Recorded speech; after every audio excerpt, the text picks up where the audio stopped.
Good evening, everybody, and welcome to another edition of MNW Firing Line. I am your host, Joe, writing solo for the time being. We got a couple people that expressed interest in coming in, but that is not what you guys are here for. You guys are here to get a bit of a cheeky recap of some good old-fashioned Multiverse Nexus wrestling. And ladies and gentlemen, we have so much to go over. It is astounding. We have the C101 going on across MNW Flashbang and Warzone, as well as the Trios tournament just now getting its start. But before we get into all of that, I just want to say thank you. Hearts go out to Robbie Slick right now, my usual co-host. He hasn't shown up. I think he's asleep or he's still hunting the guy. Crazy Steve is what they called him. But as we get into it, man, I just want to say this past week has been like trying to pick like promos and moments has been difficult this week because so much has been going on. So many amazing matches have happened.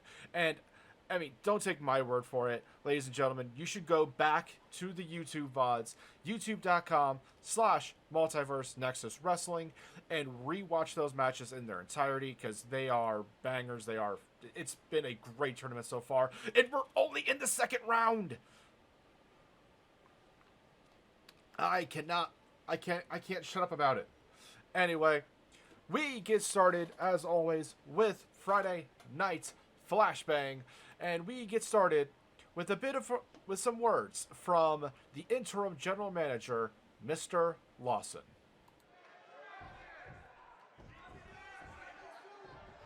Greetings, Flashbang, and welcome to the introduction to Flashbang's Block B of the C101.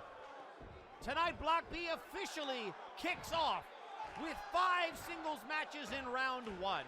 However, we have a bit of a problem when it comes to the other thing that we will be doing here tonight, and that regards the Trios Championship Tournament created by Doom, the Doomsday Tournament.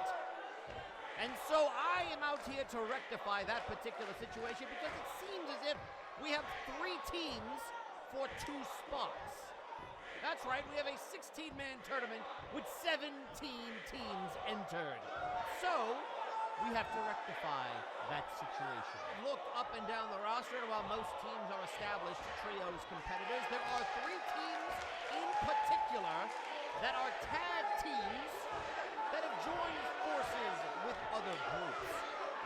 That is the Forces of Nature, Electro Reality, and whatever Helix and Ramoon are calling themselves now. So tonight we are going to figure out who will be a part of the Trios tournament. Only 2 of those 3 teams will qualify, and they will be involved in a triple threat tornado tag team match to see who will get their opportunity in round 1. And then, and only then, can we proceed with the tournament.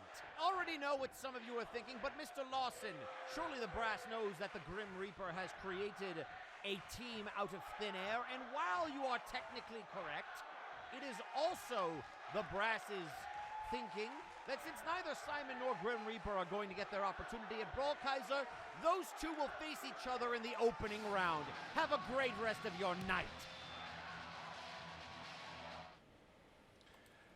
3 teams are going into a triple threat tag team match, and only 1 is going to be eliminated from the initial bout. And I swear we got stuff all over the place here. And as well as the Grim Reaper. Grim Reaper and Simon the Psycho pausing their opportunity against Brawl Kaiser's Interdimensional Championship, Brawl Kaiser, who will be saying later on in the night, and attempting to go for the Trios tournament. Now, who is going to be aligned with Grim Reaper? I have no idea personally. I have a couple theories. I've said one of them. on air. Robbie gave me one of his theories as well. But, all we know is that all will be revealed in due time. But for now, we will begin with a tried and true tradition here in MNW, and that is the showcase match. Starting off with the aristocratic Kanan representing the Princedom, and next, the bad CG Ghost representing Specta Sonata. Representing AAA, we have Sheepy. Beep, beep, there's the sheep. Coming up next, we have representing Apex, Zephyr Tail. And then we got the King of the Jungle coming in fourth. We have, fifth, Shere Khan. And right up next, a returning Doof representing the Doofington Estate. Look at him dance. He blows the budget every time. Representing House Caliban, we have Thunderbolt. Something Thunderbolt. And lastly, ladies and gentlemen, representing APS, Matt Baker. And of course, Mass Chaos immediately. Baker going up against Thunderbolt. We got Kanan going up against Shere Khan. Another case of cats and dogs fighting.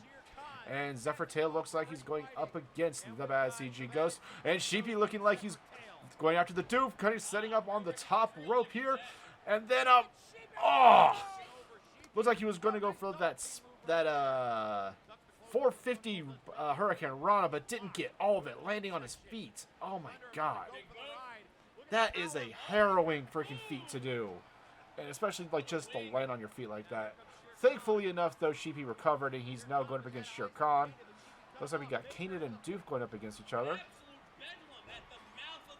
And so, especially, see, I was actually pulling for CG in this entire match, mostly because of a comment that I regretfully made about, you know, what name a Flashbang person on the Flashbang roster who hasn't won a showcase match. And looks like Doof got eliminated. The Doofington Estates does not revel in the victory this day. Looks like I said, Zephyr Tail's going up against CG. 1, 2, and CG Ghost has been eliminated. Unfortunately, and he was, I was really pulling for him. I really wanted him to get that showcase win, especially after one of my comments during one of his guest appearances. Let's see here. Looks like we still have Sheepy and Shere Khan. Sheepy or Khan, as some people have been trying to say. And looks like we got Thunderbolt going up against Baker. Something Thunderbolt.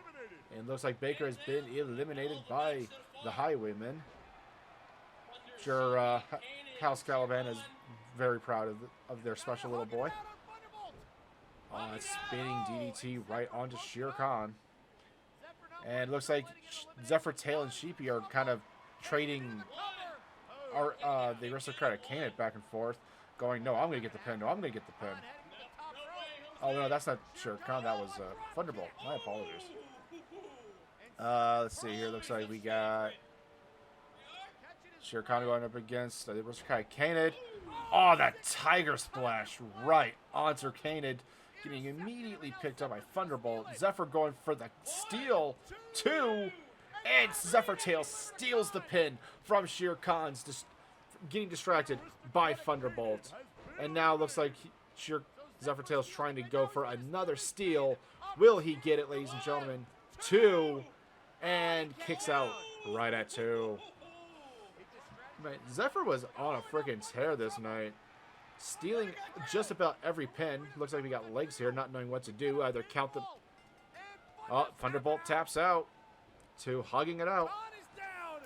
And then Zephyr going for the pin on Shere Khan. That gets a 2 count. That's where Shere Khan has been showing a lot of his toughness and resiliency as of late. Well, not as of late. He's always been a tough individual. I mean, the man ran a weekly gauntlet just to face Blackwell last year. And then, I mean, facing off against people like Suicide from TNA. That was a freaking trip. And especially like the Marauder from Doom. Yeah, that's right. That Marauder from the hit video game series Doom. Oh, leg drop right onto Shere Khan from the top rope there. Sheepy never afraid to do that high flying antics. And the wings on his back only help that. I swear, with his size, you figure that he wouldn't try it, but nah, he doesn't care. Sheepy gonna fly. Gonna count some sheep. Anyway, oh, walked the plank right onto Shere Khan, going for that cover. 1, 2, and that's a kick out. I almost thought that was gonna be elimination. I edited this match, and I still freaking bit that one. Oh, Sheep's bleeding. Ooh, drop kick right onto the apron, too. That's right. There's a lot of members of Apex, Zephyr's faction, that have been coming out in full force. Oh, God, Tiger Bomb. And Sheepy trying to pick the pin on that one. 2. That's a 2 count. And a kick out at a 2. Shere Khan, not happy. Looks like Sheepy's trying to go for Shere Khan himself since Zephyr is down. Whew. Apologies, ladies and gentlemen. I got myself winded there for a moment. Hey, Brad, stop messing with that. Don't mess with them. I swear, this man with the wolf head. Anyway, got a single leg Boston Crab onto Shere Khan right here, not in the middle of the ring. He's like very close to the ropes. Shere Khan he's contemplating either trying to twist out or grab a rope, twisting right out of it, and then crucifix right onto Sheepy. I was monitoring the chat, and so many people were pulling for Sheepy in this one. I think it's because like Sheepy is, I think he's still part of the one win club when it comes to showcase wins. Shere Khan, I think, having a couple under his belt, and Zephyr Tail having 2 as well. Brad, seriously, buddy. Yeah, there you go. Sit down. Leave him alone. And it looks like Shere Khan taps out to hugging it out. And here we have AAA versus Apex once more. Walking the plank. 1, 2, 3. Zephyr Tail picks up his 3rd showcase win. Watch out, Lasume. Someone is coming close to your record of 6. And I'm sure Apex is more than happy with one of their own members picking up the win. And it's like I said earlier, Apex has been coming out in full fucking force.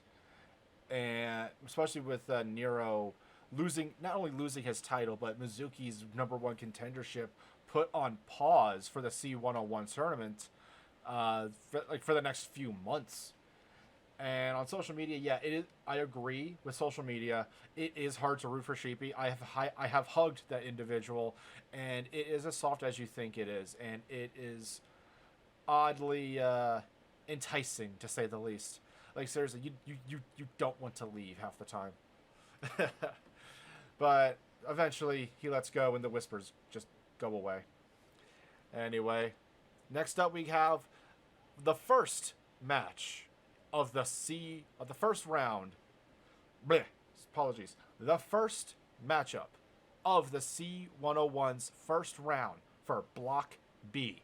Now, for those who do not know, the C101 is a round-robin tournament. You get a pin, you get 2 points. Draw. You get a draw within the 20-minute time limit. Both competitors get 1. And if you lose, sadly, you get 0 points. Now, the standings of Warzone have a bunch of people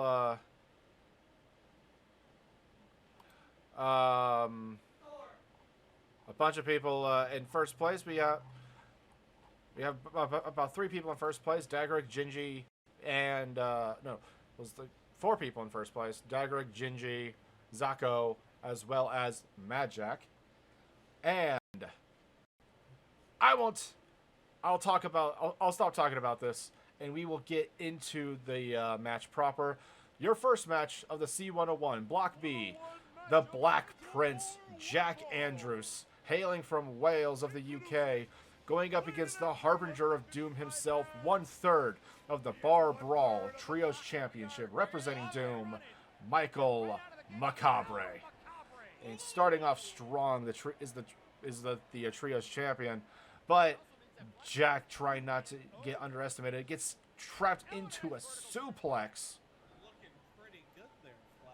Oh man, I would see Jack Andrews is one of my dark horses of this entire block. Mostly because not a lot of people have been able to see what he can do on a massive scale. He is a gifted, talented wrestler with, I mean, his old moniker, the Prince of Wales, does not come without merit. He was credited for saving the British indie scenes out there. And you can definitely see with his catch can style of wrestling. Just very stiff, hard, and brutal.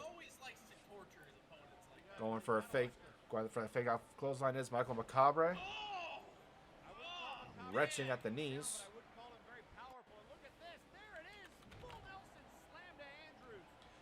And going for a full Nelson on Jack Andrews.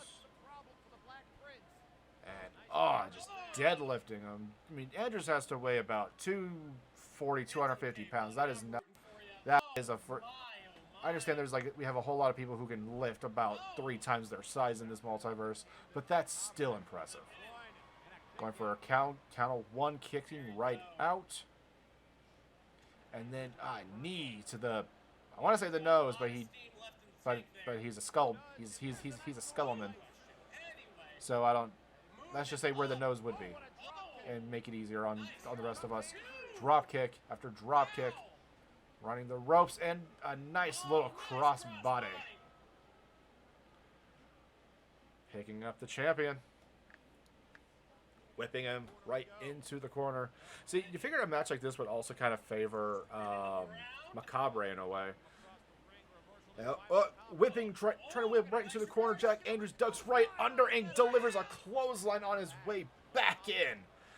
That gets me. I swear, those kinds of moves still get me. Floating right over, though, picking up and slamming him.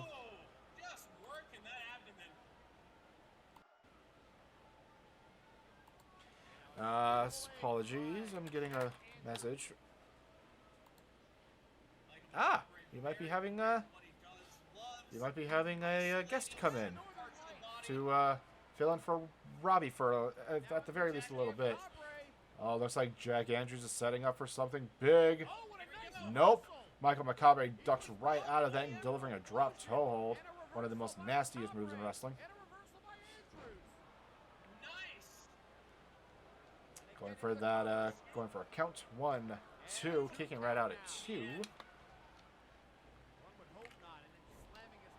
Just still retching at that arm is Macabre.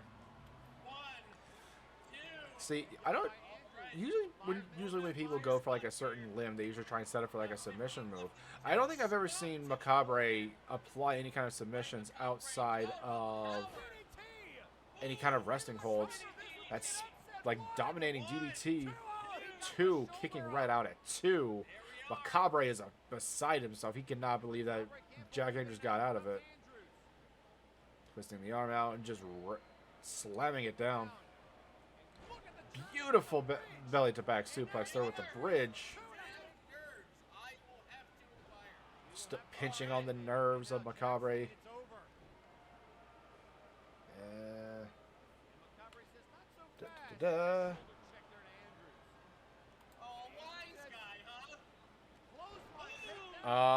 Ladies and gentlemen, we have... Remember that guest I was telling you about? Well, he has appeared. Ladies and gentlemen, of Spectre Sonata, the bad CG ghost. Please. I don't appear. I'm an apparition. There's a difference. So, CG, what did you think of Jack Andrews versus Michael Macabre? Well, truth be told, I'm at a bit of two minds on this one. You see, Jack Andrews back in the day with Scott T. Stevens was kind of coming after me, and I am a proponent of anyone aligned with Doom, but as of late, I've been liking Jack, and I think it's been showing in this fight. And that it does. That German suplex right off the top into that splash. 1, 2, 3. The winner of the first match of Block B, awarded 2 points, Jack Andrews. And this just goes to show, never count out the Black Prince. Indeed. So He hasn't been as prominent as of late, but that doesn't mean skill goes away by any means. oh, most definitely not. Jack Andrews can still hang with the best. I mean, still hang with the best is an understatement. The man is constantly getting pushed for some form of like single title contender. I mean, obviously the brass really care for him. Anyway, Well, that's certainly true. Though I think our janitorial friend may not so much. I hear he leaves quite a few dings in the various fixtures around the stadium. I have not been up to the rafters, so I'm gonna have to take your word on that one. Anyway, ladies and gentlemen, next we have match 2 of Block B.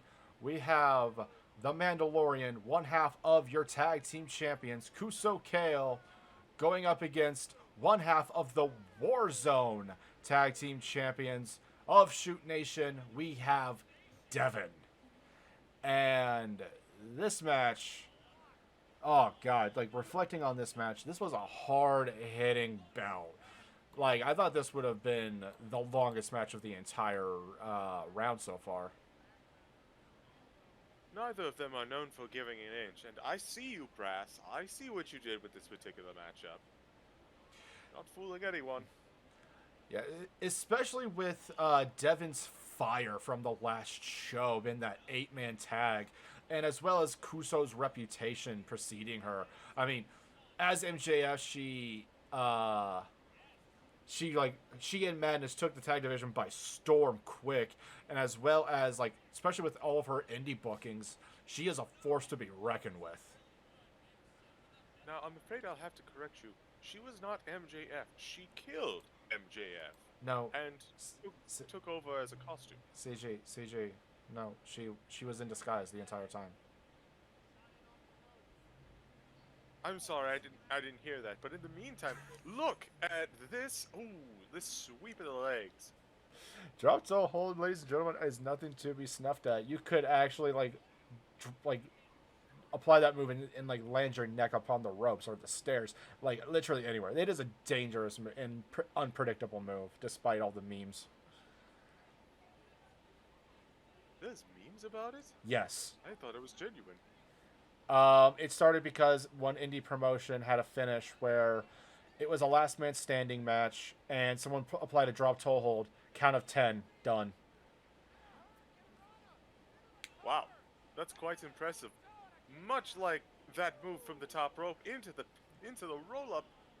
Hurricane Ranas have become a staple in modern wrestling. Oh, there's the dab.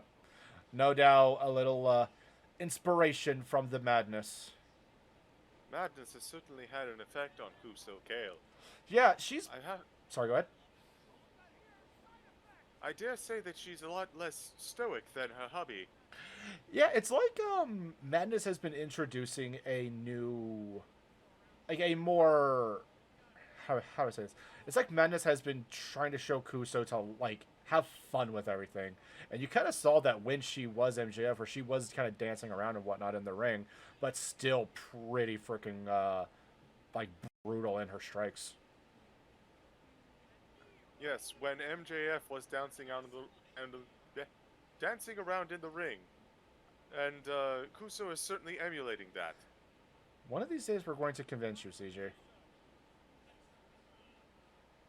Good luck. I've got all the time in the world to be stubborn. You know what? Fair enough. No, it's not a drop. Delivering the heels right onto the abs of Devin. And I'm having every freaking office pet in this freaking building crawl over me, apparently. Cats are flying everywhere. Anyway. It's just your animal magnetism at work. I guess so, jeez. Devin picking up. Kuso, chop block, another chop block, and then ducking right under, delivering a flying clothesline. That's right, like, I know I said this before, but Devin was on a whole nother tear, just beating down with those MMA strikes, like bringing her down into the turnbuckles. Drop toe hold. They are running around this entire ring, making the most of it. I think that they've been to all four corners in these first 7 minutes at least 3 times over. Well, this is the first round of the tournament. You do not want to be the one who starts off with no points. I mean, even going to a draw would probably be better than say getting no points whatsoever. Truer words never spoken. Which is probably why these two put on absolutely the best show I've seen this entire night. I would actually agree. I could argue and say that this was the match of the round. Target acquired, delivered right onto Devin, trying to go for that count. 1, 2, kicking right out of 2. I mean, this could, like, a win here could set the whole precedent for the entire tournament. And looks like she's going for a combat roll. Will this put the member of Shoot Nation down? 1, 2, kicks right out at 2.9. Look at all these moves Devin is taking and just giving out just as much. Oh, just kicking the dirt right onto Devin. The disrespect. You'd be surprised how dirty that ring is, honestly. With a bunch of people as how do I say this? As diverse as we have in MNW, I am not shocked whatsoever. Most of that is usually just Big Rock kind of just walking through at the beginning of the match, but the point stands. Yeah, it's a good thing we have a pretty decent cleaning crew in between matches. Indeed. Looks like we got Devin trying to meet Kuso out on the side.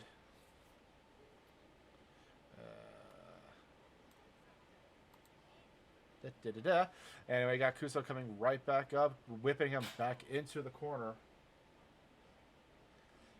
And target acquired, that didn't work. The combat roll moves from the Kale family, from what it seems, because we've seen Hutch do those to perfection as well. Hutch, I believe, was nope. Hutch was not booked tonight. And now, here's the thing. Up until this point, I'd argue that Kuso had also been in control this entire match. Devin was getting a few good shots here and there, but it really seems like, even though they've been brawling and scrapping, it has been Devin on the back foot. See, I would actually argue that it was about where Kuso, the moment Kuso, hang on, we got another target acquired coming up, and whereas Kuso was in control, Devin would kind of meet that and with his own full force. I would honestly say that this would have been about like a 50-50 either way. Or at the very least 51. Super kick straight to the chin. 2? Kicking right out of 2. Well, the thing is, even if you are the one on the receiving end, on the defensive, that doesn't mean that you aren't in the match. After all, Devin is still kicking after everything that Kuso has been throwing at him. So, would you say that with your own kind of in-ring experience being in this position? Indeed. It strikes me more as Devin is accurately dodging most of the damage that Kuso is throwing out, so that he can endure and find a later opening. And looks like Kuso's telling Devin to get right back up. Going in for a Meteora from the top rope. Devin with the chop block, whipping her right back into the other corner. What is it going to do? What do you have to do to put down not only someone from a Proud Warrior race like Kuso, but someone who's been proven to be one of, if not the toughest of the entire roster. And then another dab from Kuso. God damn it. I do appreciate the grandstanding. Part of the reason no offense to Hotch, I tend to prefer his wife. Has a bit more of a personality to her that isn't anger. Top rope. Oh, here it comes. Shoot kata! Ooh. Middle of the ring. 1, 2, 3. The winner of this match. I'm sorry, go ahead. What did I say? Waiting for an opportunity, and that was a devastating maneuver at the end to close it out. This is your winner, ladies and gentlemen. 2 points to Devin of Shoot Nation.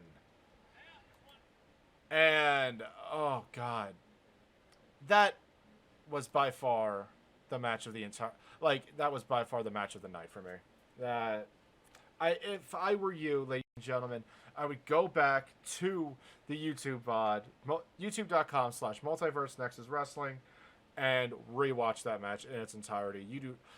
Cutting around that was hard to do. So, CG, what are some of your final thoughts before we shift into the next match? I honestly think I've said everything I needed to say. It was a arduous battle, but Devin made sure that when Kuso tried to do as much damage as possible, he deflected, allowing him to keep up for a long period before eventually finding his opening. And ladies and gentlemen, this leads us into our promo of the week, where, well, let's let the man speak for himself. What is a marathon? Is a marathon a long winding road paved with blocks, corners, and unexpected twists? What I see is a challenge before me. I am in the C-101. I am in the dump of a lot of flashbang. It seems to be more flash than there is bang. There is a spark, but not much else. Just a flash in a pan. The brass is testing me, but like many tests, I will succeed. Now let's look at who are my victims. Craven, Andrews, and Gemini. You three have marquee achievements, but nowhere close to my accomplishments. Bro Kaiser, you make me sick just looking at you. Kuso, Lady Boots sent her guards, courtesy of a body bag. Devin, another Warzone fighter. You were lucky to live after you took our tag team opportunity from us.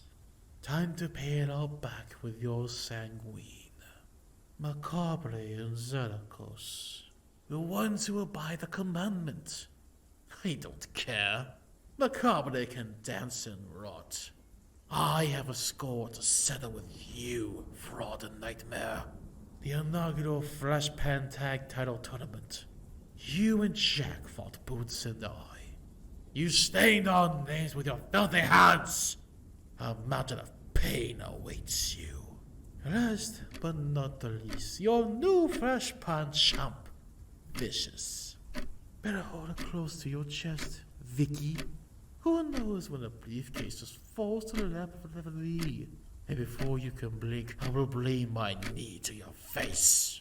In the end, each and every one of them will spill blood. Not to savor my appetite, but to use as ink so I may write in the annals of MNW. History will know that I, Samjax, took the B block by storm and claimed the C-101 for his faction. Flashpan will fear my name. Trust me on that. And there you have it, ladies and gentlemen. Mr. Money in the Bank, Semjax, representing the Conquest Bloodline of Warzone, will be taking on, well, he will be taking on another third of the Bar Brawl Trios Championship, Zerakis of Doom. And Doom was certainly out in force this evening. oh, most definitely. Macabre, unfortunately, losing.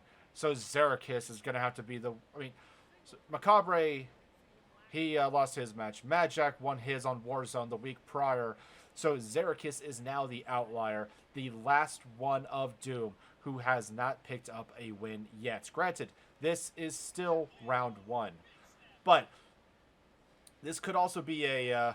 well, a bit of a thing going forward when it comes to Semjax going up against Victor Vicious. Semjax at any time could cash in his Money in the Bank and take the Victor's World Heavyweight Championship back with him to Warzone. And he can even do it during the match.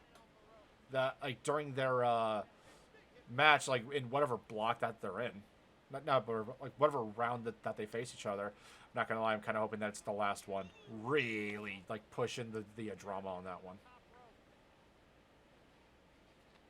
Indeed. Semjax has had Money in the Bank before, and he is certainly one of the most dangerous ones to have it. You're never entirely sure which direction he's going. He always seems to have as many options as possible and loves cashing it in at the most opportune moment. I would say that he would be one of the better opportunists in this entire promotion, kind of next to like people like Louis McDonald and Earl King West. But it's not without merit as well. I mean, he's very gifted in ring. I mean, no doubt Lady Boots has been showing him some more of the stiffer styles of wrestling and whatnot, especially with his like calmer demeanor that he's been trying to portray as of late. Going for that super kick, but gets dodged out of the way. Off the ropes, and Zerakis hit him hard. Off the ropes again, and a heck of a drop. Go for that cover. 1, 2. Kicking right out of 2. Ugh. It occurs to me that we're having a little mini monster mash of our own. A little bit. We didn't exactly have a vampire last time. See, I'm actually surprised that that drop, those stomps from the top rope, count of 2. I'm a little surprised that like there's not been a few people from Warzone wanting to try and do the monster mash with a bunch of the Flashbang people. I understand we had the Faction Warfare Battle Royal. And, I mean, this is also kind of another one of those inter-promotional style events. But I figured, like, they would have at least allowed some of the people, at the very least, Carnival, to be a part of the Monster Mash. I personally prefer, while I welcome the competition from our sister promotion, I always felt like the Monster Mash was something special for Flashbang, you know? Yeah, much like the Battlegrounds, or recently dubbed the Brawl for y'all, is more of Warzone's cup of tea at this point. Indeed. Speaking of Warzone, Semjax, representing the promotion quite well, currently has... Ooh. Going in for that... I don't think I could pull that off. Going in for that Muda Lock, the bridge on Semjax.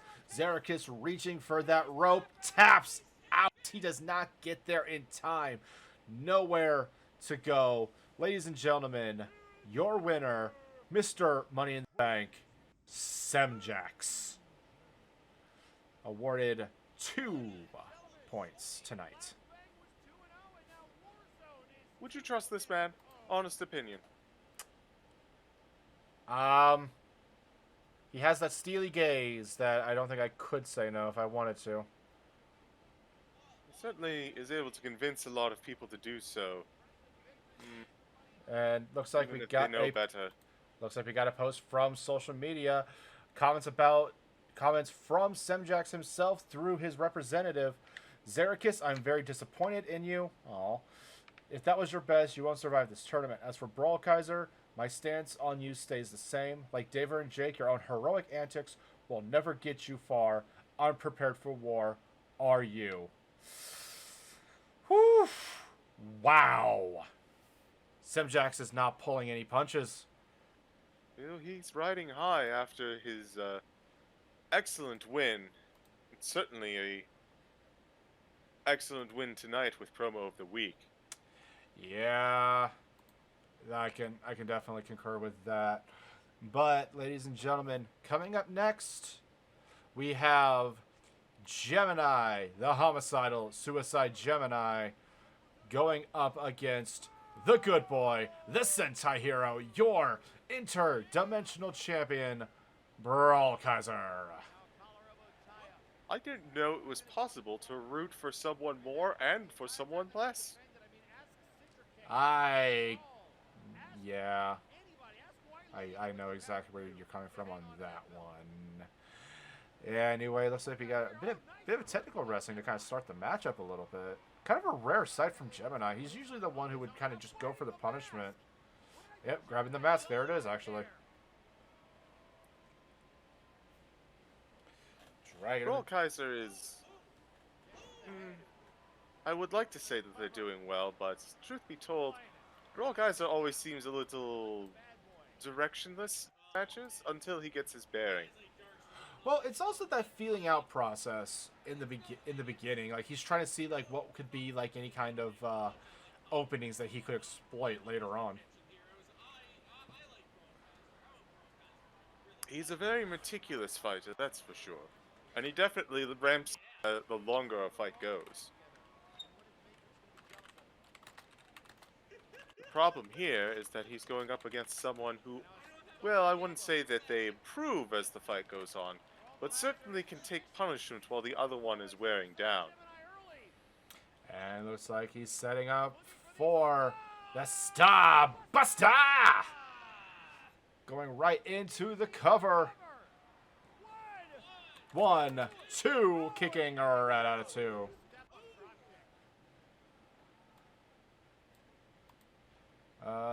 Apologies, ladies and gentlemen. Looks like we're having a bit of issue. And, yep. Kind of bouncing off the ropes, delivering the instant Guri. Going into the rings of Saturn. Brawl Kaiser middle of the ring. I've actually never seen Gemini tap people out with this move. Then again, I'm usually running around backstage like a chicken with my damn head cut. The unfortunate life of someone behind the scenes.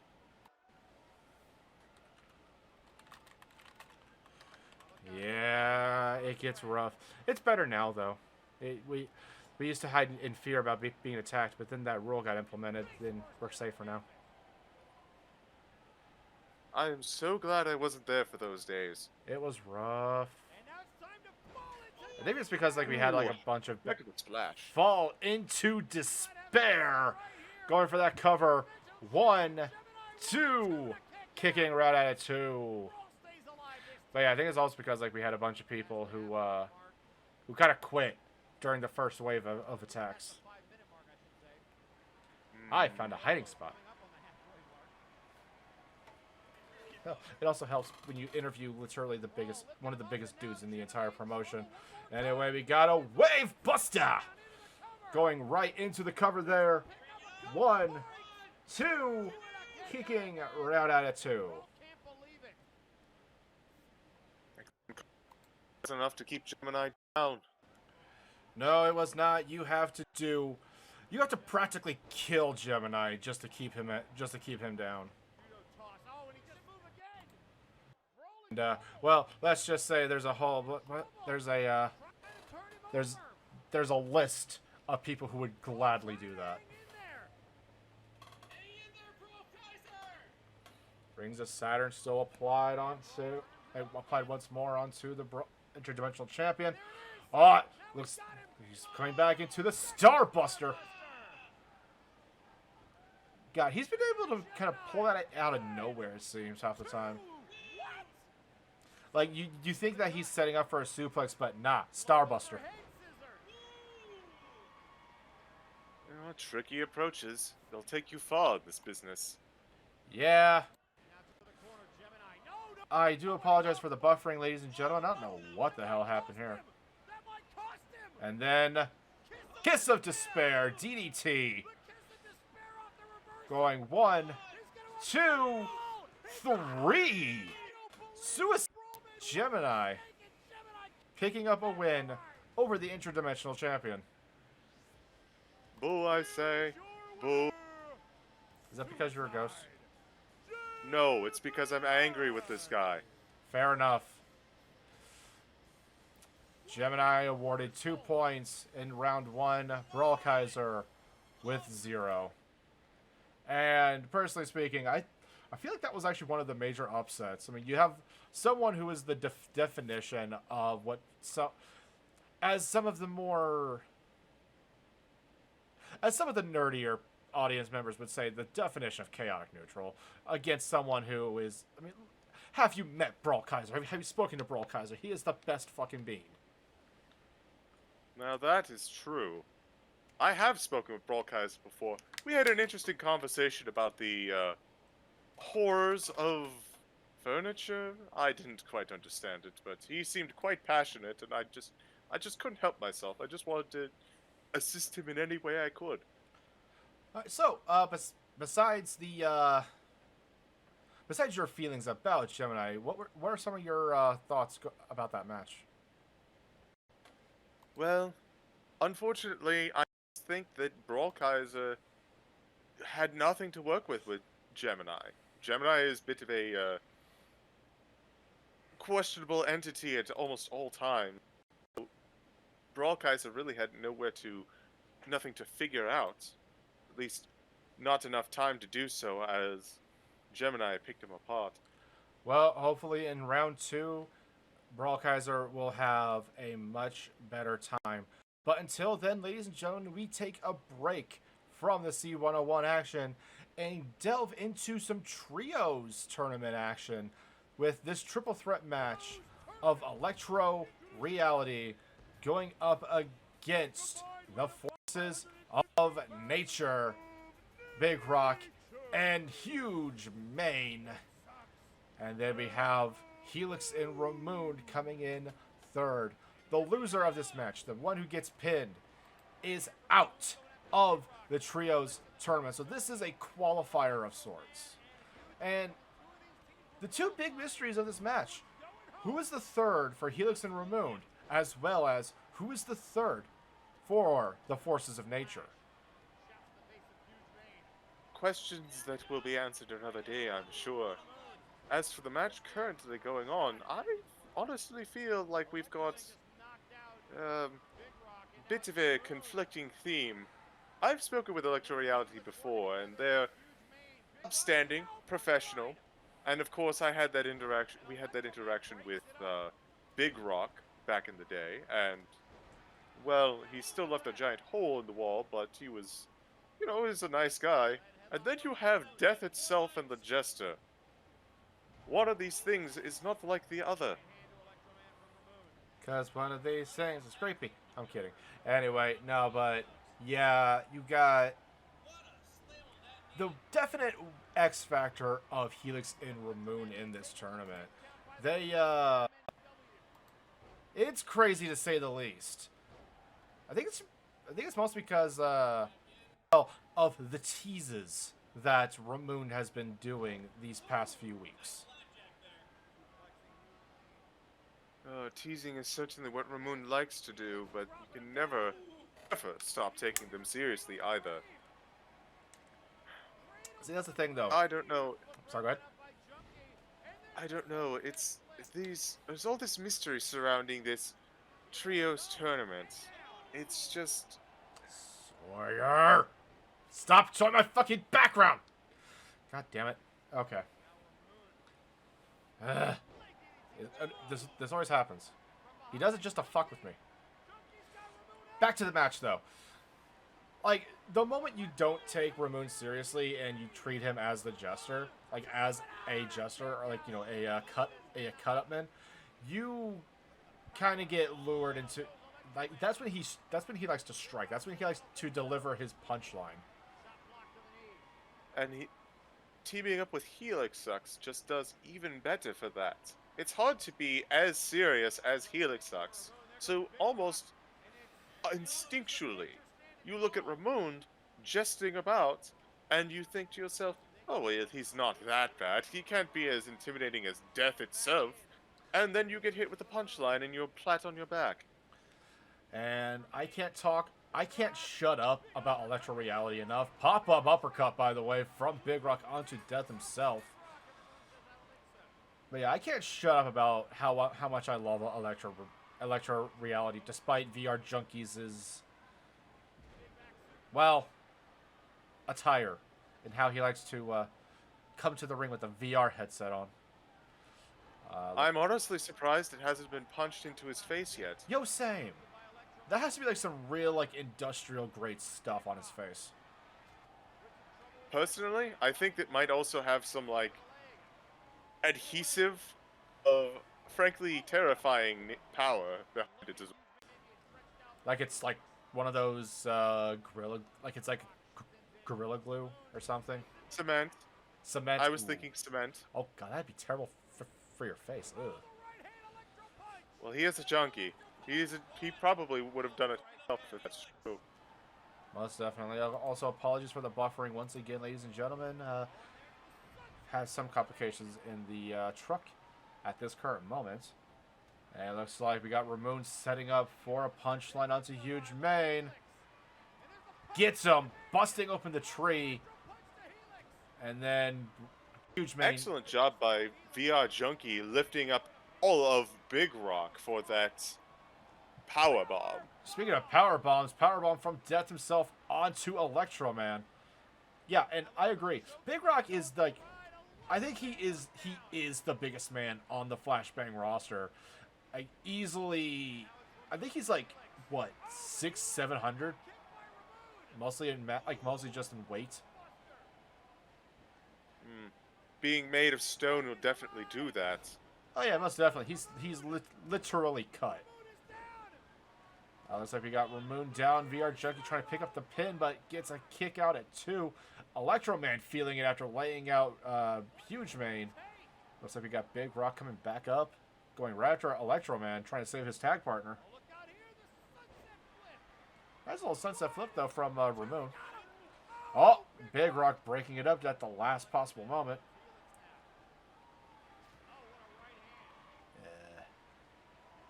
So, out of these 3 teams, who would you like to see in the tournament? Ooh, you're putting me in on the spot for this one.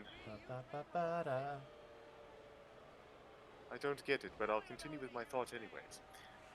I honestly, it's a question of who do I think can go up against Doom and win. And I respect you, Electro Reality. I don't think you could. No offense. I think the Forces of Nature have a good shot. I would vote the Forces of Nature for now, with the caveat of I want to see who these missing mystery partners are for. Yeah, and we do know Electro Reality's third partner is Alexis Edmonton, as revealed a couple weeks ago in one of Electro Reality's promos. Looks like we got VR Junkie lifting up Big Rock, going in for that electric chair powerbomb. 2, Nope. Kicking right out of 2. He almost got the big guy. Narrow escape. Just narrowly. I mean, Big Rock was tied and considered the king of the showcase matches. You don't get that moniker unless you know how to deal with these kinds of matches. But ultimately losing that crown to Lasume of Lasume Craftworks and the Guild. Lasume, who is also in this tournament. Yes, and we look forward to seeing them in action. Oh, Helix Sucks breaking up after a after getting trapped under a rock, and then just was about to go to town on the Big Rock, but Huge Mane saves his partner. The ring IQ of Huge Mane, my God.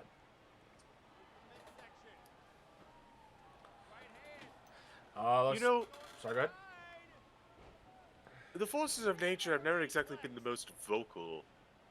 Though, occasionally we do hear from Big Rock. I genuinely can't remember the last time that I heard Huge Mane speak out in the ring, in a promo, or even just backstage.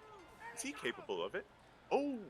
And after 2 consecutive fireman carry slams from Electro Man Electro Man has got some hidden strength, or he was feeling the adrenaline, and it was just pushing him beyond his normal limits. Pin 1, 2, 3. Your winners, Electro Reality, and the forces of nature are eliminated from the Doomsday Trios tournament. CG, what are some of your thoughts about that match? Well, you said that some inner strength from Electro Reality, but honestly, Electro Man, have you seen his guns? They're quite impressive. I mean, just because I agree they are very nice and very impressive. I mean, they glisten in the sun half the time, but just because you have muscles, just because you are muscular, does not mean you can carry a whole lot of weight. Especially not only carrying it, lifting it up from their back, rolling over onto your shoulders, and slamming them down twice in a row. That was some real, like, that was basically all that was basically all his love and all his sorrow being poured right into that slam. Is that a reference to something? I don't quite get it. I probably botched it, to be completely honest. Well, I'm certainly not one to judge. And that's why I appreciate you. Anyway, so, ladies and gentlemen, this brings us to our main event of Friday Night Flashbang. We have the last match of round 1's, the last match of Block B's first round match. We have the Chocolate Zombie Graven going up against your World Heavyweight Champion, representing the cartel, Victor Vicious. And looks like he had a bit of an issue here with the timekeeper early on in the match. Got Graven doing a nice little tilt-a-whirl Hurricane Rana onto the champ. And just picking up, slamming him on his knee. This is a wonderful opportunity for Graven to be in the C101. He has been on the bench for quite a while after that whole exchange with Katjina, and only just coming back into full fighting form recently. This is an excellent opportunity for him to show that he still has it. Graven was definitely one of the more featured, more successful people on Flashbang, especially after his first win over Dark Lord Prinny in the 64-man tournament at the very beginning. And he has shown that his tenacity and his just overall drive is nothing to be snuffed at, even in these like underdog-like situations that he's in with Victor Vicious, someone who probably has a good 100 pounds on him. A good 100 pounds and quite the mean streak, I must add. If your name is Victor Vicious, I would hope that would come with something to back that up. Indeed. And as of late, he certainly has the credentials to live up to his titles. His name titles and his actual titles. Nice little tie-up there from the Chocolate Zombie. But a swift gut punch sending him down. And just clubbing blows. The brutal style of Victor's hand-to-hand cannot be understated. I mean, Honestly, sorry. honestly, Graven is getting overpowered at the moment. Especially because I think Victor has more to prove in this tournament than anything. He has stated that no matter what, no matter if he wins, he's not going to pick. He's going to pick his opponent, but he's going to pick Zako Duo's World Heavyweight, like his MNW championship. Hopefully, becoming the biggest star in the entire promotion, not just Flashbang. Victor, ambitious? Oh, perish the thought. Vicious clothesline to Graven. And he is not done yet. Just mounted punches right onto the zombie. Going for it again. Like, what would... I mean, that would not only raise the stock of the cartel if Victor held both world championships, but I think that would definitely prove any naysayers wrong, especially after how Victor won the championship. You can tell the fire in his eyes. He wants to settle any end of that backroom talk. Yeah, especially with like the hit that's put out on him, that's being picked up by Kuso. I mean, I understand that this tournament puts all of those to the side, and mostly because Kuso's busy with her own matches and probably exhausted after hers, but it's only inevitable, I will say. Now you say everything put off to the side, but what if there's something more nefarious at work in this tournament? They may yet get the opportunity to enact that hit. I have my theories on who that is, but I'm not going to say it on stream because I don't want them to feel pressured. But mostly because, you know, I like to work. I work back here, but I'm still a fan at the end of the day. Nice little Hurricane Runner from Graven, though. That was very well executed. Yeah, especially if Griffin ever goes to the top rope, no one knows if he's going to be doing the Gravedigger or Search and Destroy. He's been proven to pull that stunner out from anywhere. Trying to go in for a tilt-a-whirl? Nah, that's a Seek and Destroy. Going in for the top rope? That's a Gravedigger. And we got the last rights applied onto Graven. Graven's getting right out of it. I don't think the ref even had time to get over to him. Nah, Graven knows if even if he's held in there for even a second, Victor is just retching at his lower back and legs, as well as his neck. Now that I'm thinking about it, that move is actually a lot more devastating than I gave it credit for. God, that's a little bulldog. Sorry, clothesline from Graven. Going in for a submission move of his own. A reverse. Oh, Death's Door applied onto the champion. Shades of Helix sucks. That's a lot of champion to tie up. No wonder he was able to break out.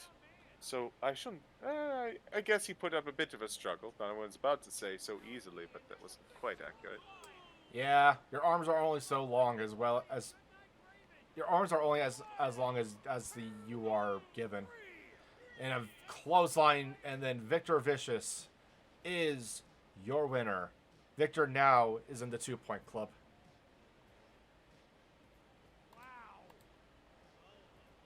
There he is, just basking in it, as he always does.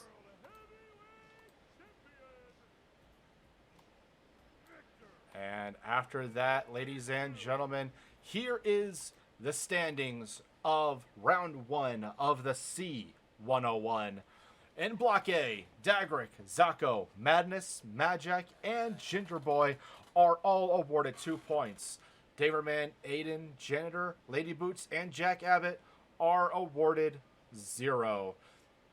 At Block B, Vicious, Andrews, Devin, Semjax, and Suicide Gemini are in the 2-point club at the moment, whereas Brawlkaiser, Kuso, Zerikis, Macabre, and Graven do not have any points as of the end of this round. Now, funny enough, on the Block B side, 4 of the people who don't have points currently are all title holders. Brawlkaiser, Kuso, Xerxes, and Michael Macabre. Whereas over on Block A, the only champion who does not have points is Lady Boots. Let's not forget, though, that of the title holders that have 0 points, none of them are single. Yeah. They're all... Well, no, I take that back. Brawlkaiser is a single, and that was very unfortunate for him. Yeah. But Kuso, Xerxes, Michael Macabre, may just be not as used to having the backup that they usually do in such a high-stakes event. Also, I will apologize. Jack Abbott is also a tag team, holds a tag title, and Boots as well is a singles champion, the Nexus Titan champion. Well, we're just all misinformed, aren't we? Yeah. Well, there's only so much to go through. It's quite a lot. I don't blame you. Yeah, but ladies and gentlemen, as the main event goes, we will transition into our patented flashbang moment of the week. Oh, these two have done their homework, and now it's Devin rolling out. What a opening matchup this has been. And now Devin to the corner. Going to the, oh my gosh. Oh no. To the top rope. Looking for the shoe cutter. Top rope. Shoe cutter to Kuso. Oh God, he got her. 1, 2, 3. What a win. Kuso's first loss is to another tag champ. Here's your winner, Devin! What a match! That was one for the papers there. Holy effing shit. He went all... And there you have it, ladies and gentlemen. The ending of the Kuso Kale versus Devin match is your moment of the week. And I wanted to make the entire match the moment. But that was... That was definitely an indicator of you should go watch that. Watch the match. Go right back and watch it because, oh my God, it was tremendous. But before we close out Flashbang, we have our round 2 matchups for Block B. We have Suicide Gemini versus Devin of Shoot Nation. Michael Macabre takes on Kuso Kale. Semjax takes on Brawlkaiser. Jack Andrews takes on Graven Allen. And Victor Vicious takes on the Night Reaper Xerxes. And out of those matches, which ones are you more excited for there, CJ? See, the funny thing is, I'm interested in the Kuso Kale versus Michael Macabre match. Yeah, both people have 0 wins. Actually, let me bring up the match graphic really quick.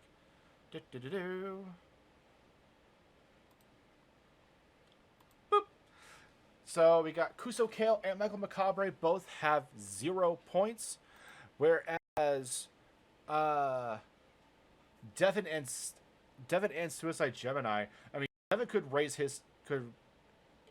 up his standings and beat Suicide Gemini, or they could both be tied for being in the middle.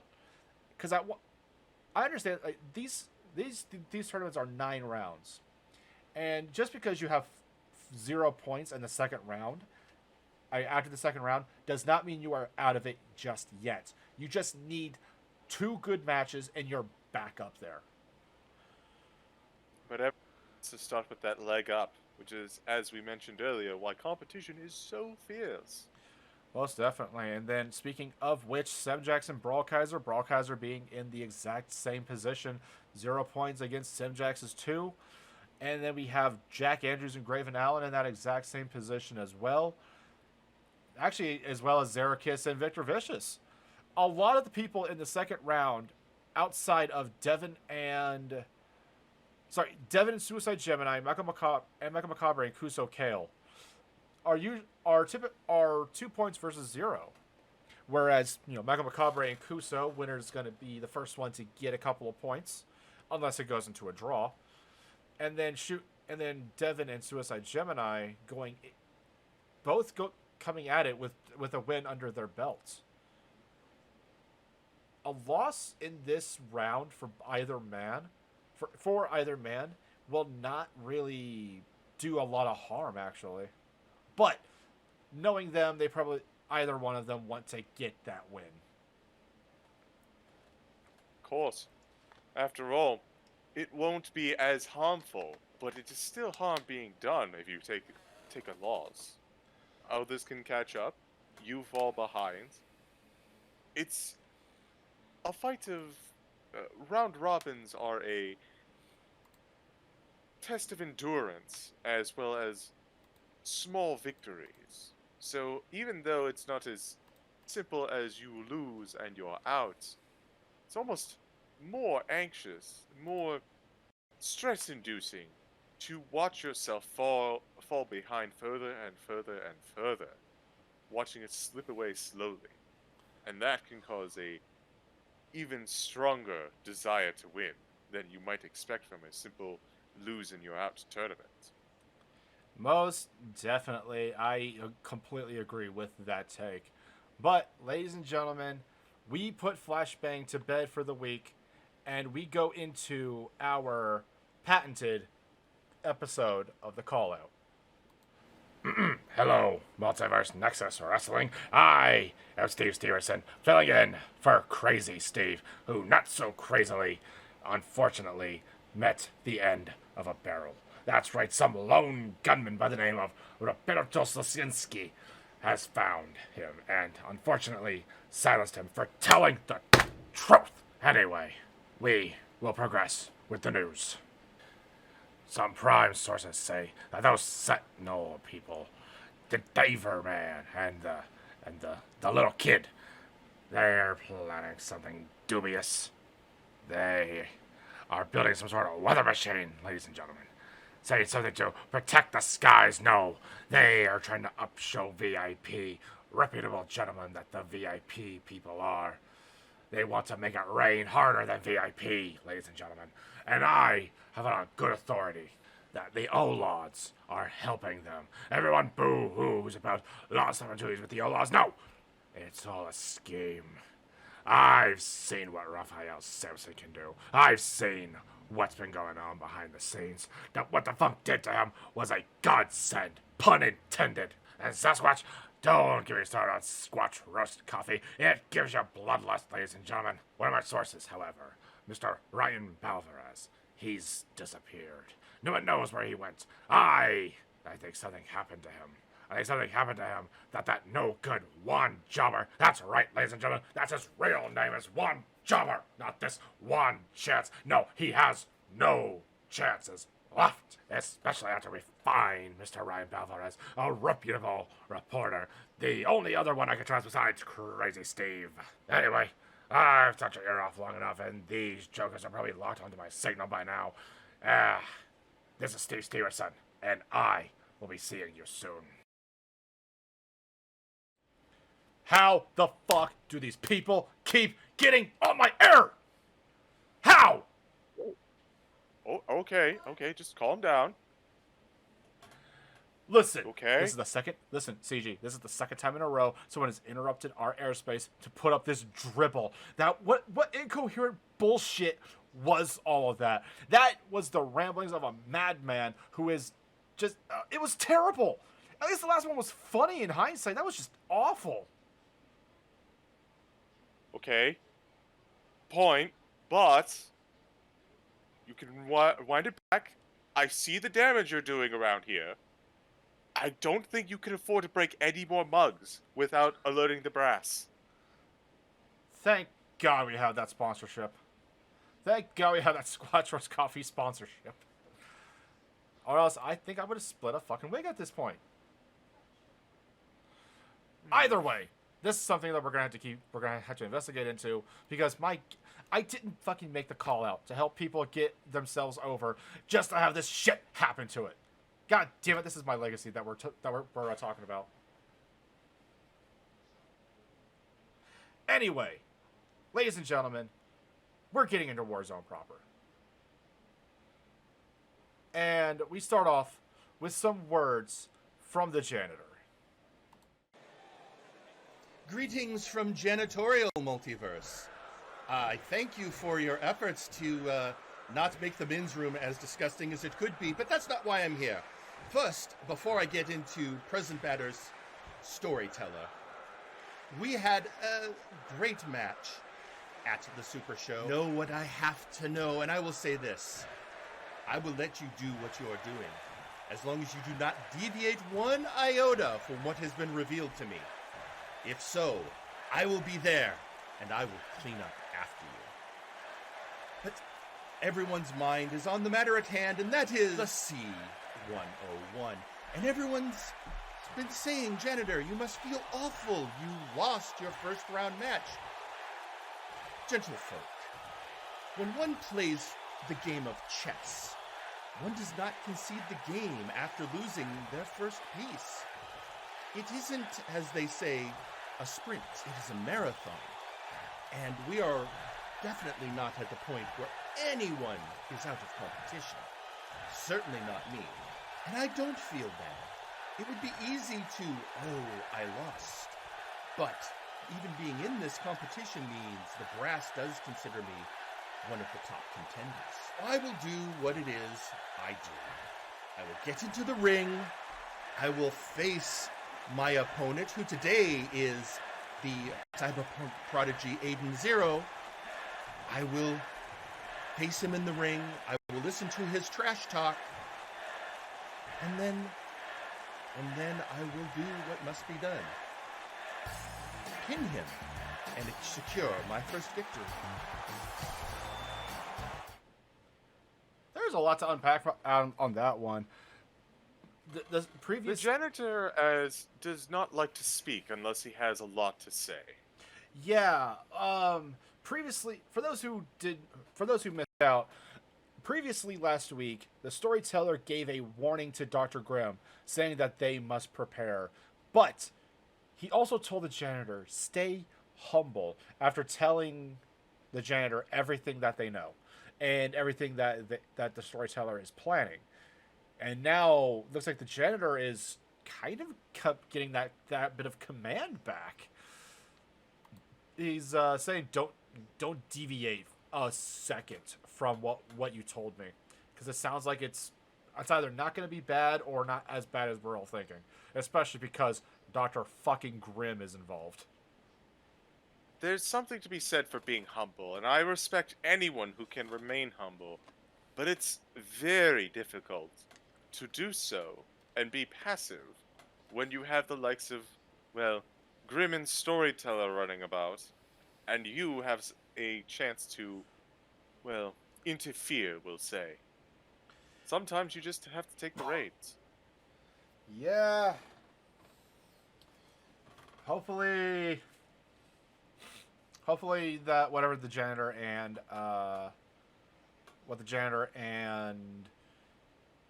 is doing with Storyteller and Dr. Grimm isn't as bad.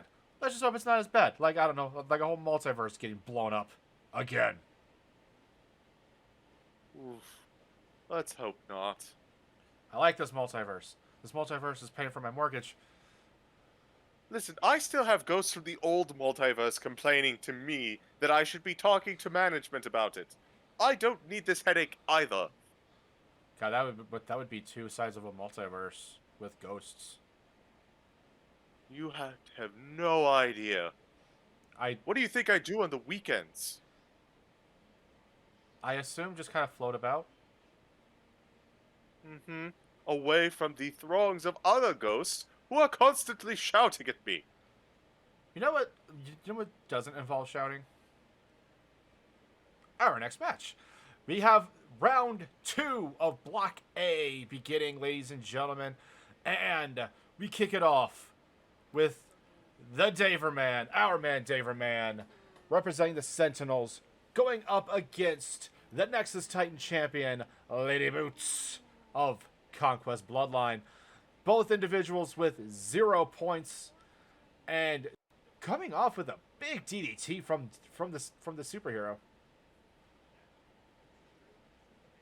Nice little roll up there, and an Enziguri kicking her right into the ropes. Daverman's coming out in full force. Daverman certainly taking the initiative. Let's see how long he can keep it up for. The mistress of corruption that is Lady Boots has been known to play with her food a little bit, kind of wrenching in those heels of hers just for that little bit of more extra pain. Daverman knows Lady Boots. He knows her like he knows a bunch of the other veterans of the multiverse. So yeah, he knows not to mess around when it comes to Lady Boots. He is coming at her hard and fast. Listen, in terms of things that could fight corruption, superheroes tend to be pretty far up there. Especially when it's, head-to-head corruption. Usually you have to be a bit sneakier if you want to corrupt a superhero. I think he's doing just fine here. Oh, most definitely. Like, his showing in this entire match was just so great. Going, nice little single leg drop kick to Lady Boots from Daverman. Daverman kind of getting the crowd right behind him. See, that's an underappreciated tactic just a bit of a misstep there. That's an underrated tactic that a lot of people underestimate when it comes to wrestling. Having the fans right behind you, stopping, and then a nice little head scissors there in the kip up. Oh, the acrobatics there. Mwah! Fantastic. Daverman is one of our premier high flyers for a reason. Nice little drop kick onto the outside. Here's a question I want to ask. He's a high flyer, yes, right? Yes. And he's a superhero, right? Yes. Can he actually fly? That's a question that we're gonna have to ask Daverman that I completely forgot to ask during my interview with him. Priorities, man. Priorities. We need to know these things. Well, whenever I talked to Daverman during the call out of that episode of the call out, it was more or less asking about who he is, not of asking about what his abilities are. Mostly because in the ring it doesn't really matter. That's true. They've got... I don't know who made these rings, but they made absolutely, positively sure that 99% of all powers just stay out of it. Yeah, that power definitely feels a bitch. Every once in a while, a little bit of Faye shenanigans or whatever the heck Lord V and the Cleaver can do sneaks through, but... I mean, to be fair, though, when PM Ghost debuted, he was invisible until the brass made him become blue. That's true.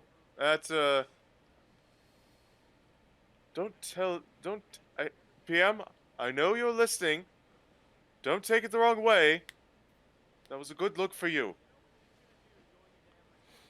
I'm just saying, a floating mohawk was very cool. True. It's true.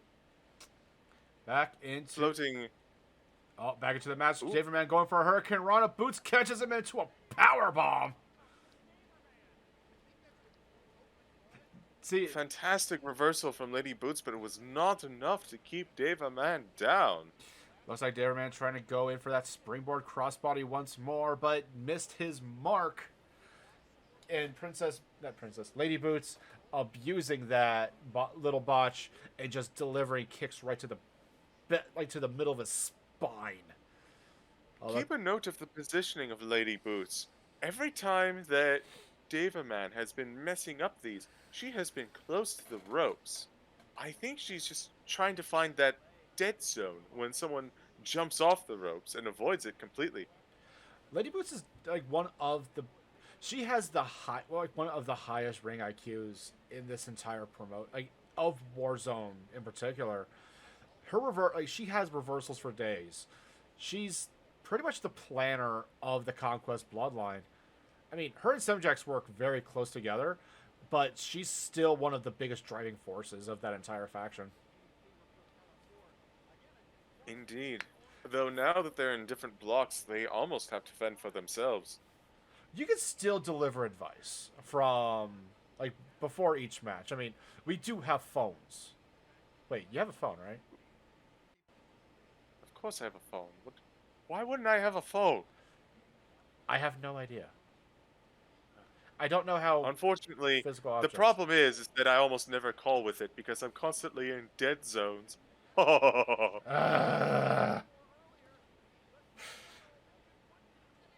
And here we go. Stylo straight to Daverman's skull. Getting right between the helmet and just delivering it straight to the chin. 1, 2. Kicking out right at 2. That's actually going to be the first time she's actually hit the Stylo within the last, like, 3 or 4 matches she was in. Nice little tilt-a-whirl head scissors from Daverman.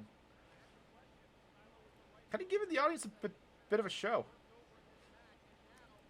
He's always been a showman, but if a superhero is nothing without putting on a good fight scene.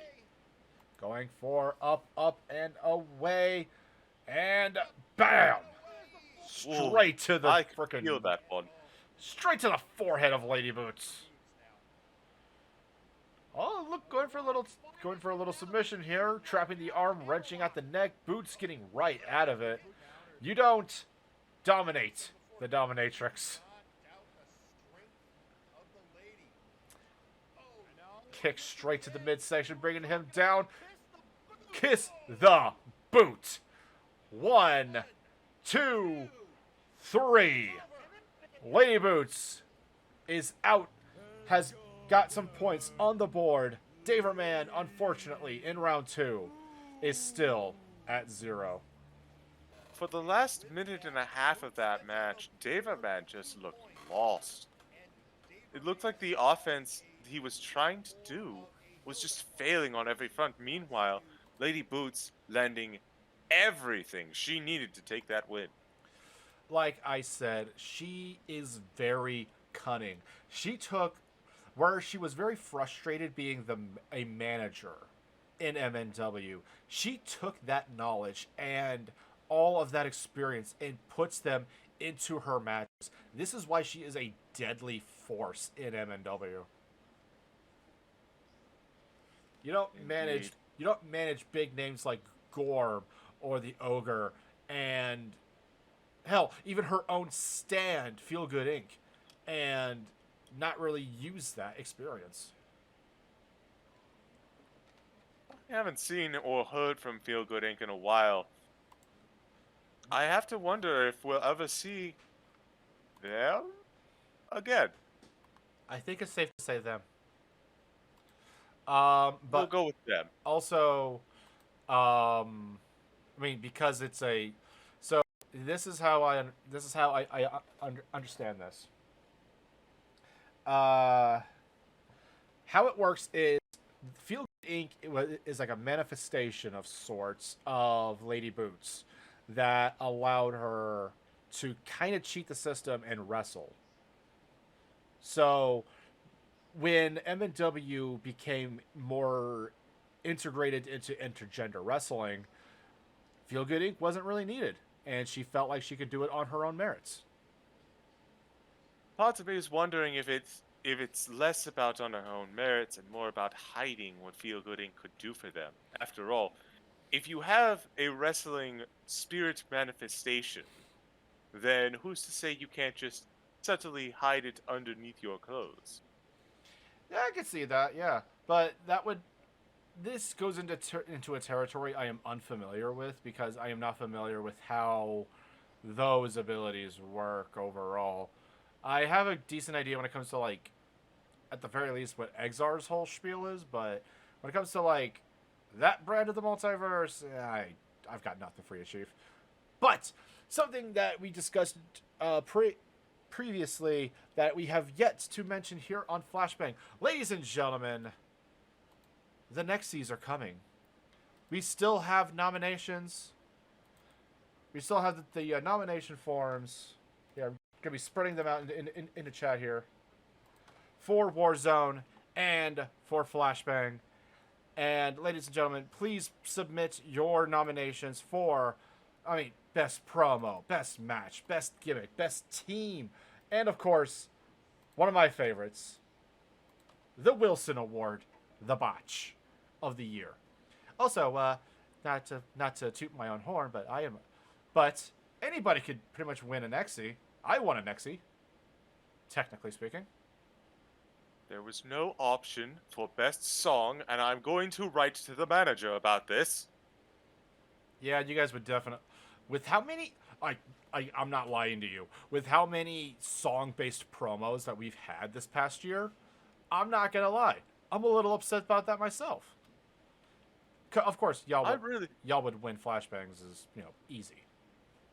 Indeed. Well, I don't know. I remember that rendition of Pinky and the Brain by Dr. Caliban and Seth Jackson. That was quite a winner. Yes, but yours wasn't a parody. It was an original song. So. Oh yes, yes it was. Because TK is a gifted songwriter. Gifted songwriter and wonderful artist. Hell yeah. She was the one who made up those little chibi versions of us. Aw, and they were adorable. But, you know what's not adorable? Is it Gorm? I mean, if you put it, if you make a smaller Goliath, I could see how you could do it. How you could make Gorm adorable. I mean, big, bald, buff guys can be kind of cute too, as proved elsewhere. No, but what's not adorable is a little bit of business warfare. Here we have Chained Hell, Flame Revenant, and Uzra going up against Gunnar Birch and Whitney Lee of Omega Club. And they just ran right into the ring. No entrance, no music, no fanfare. Just straight into it and started brawling.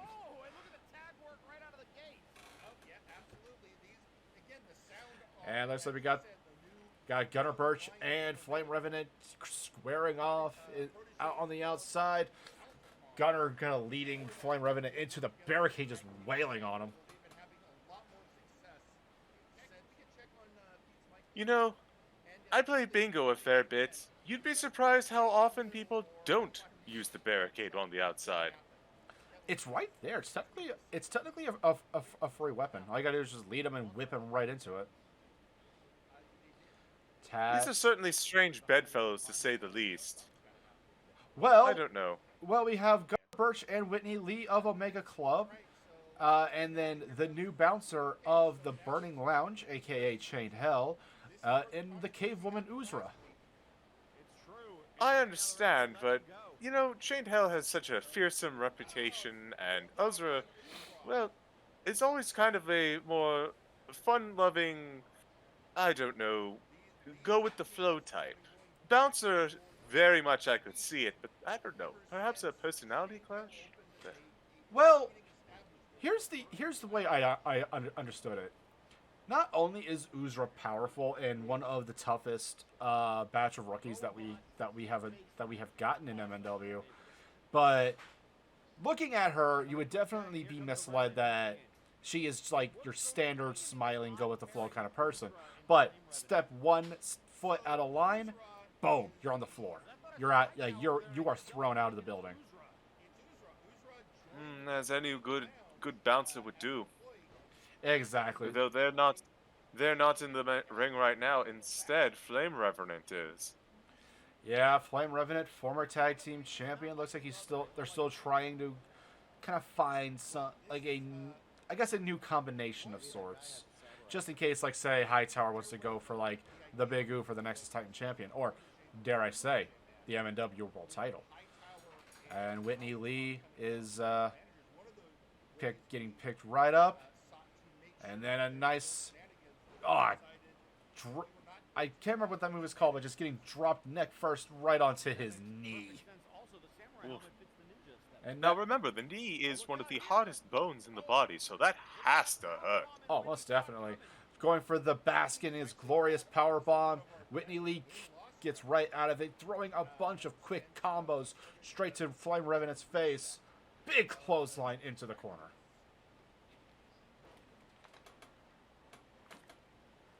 Yeah.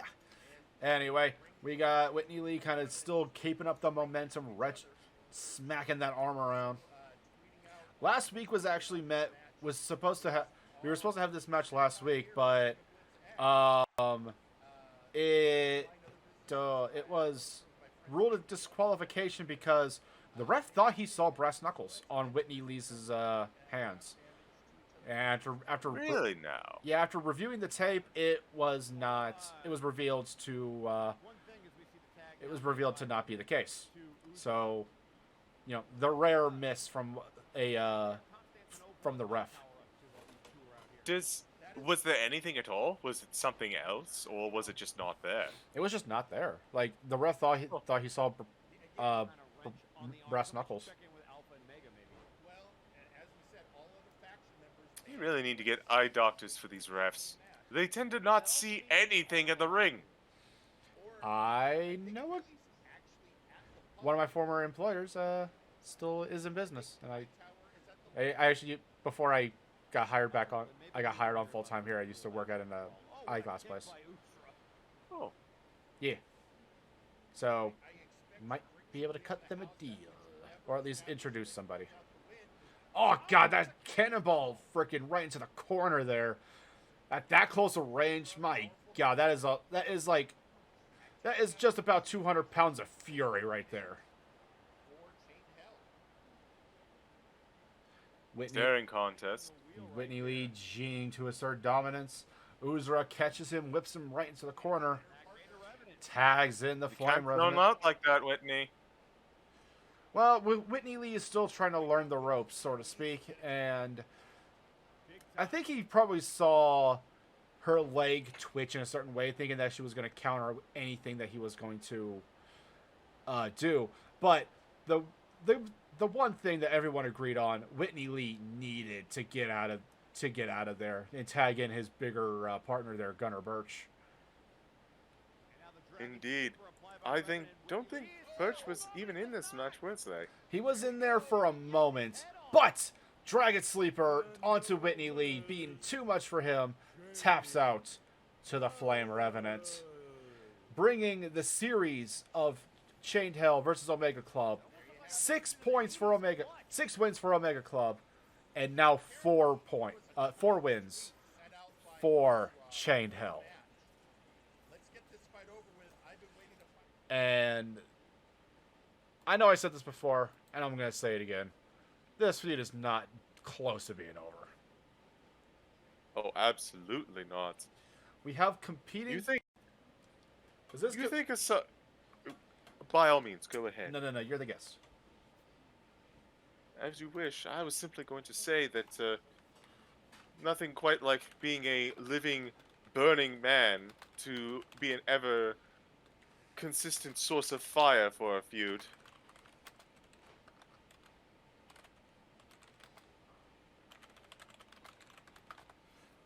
Apologies, had to Carla from the records messaged in the chat, and I was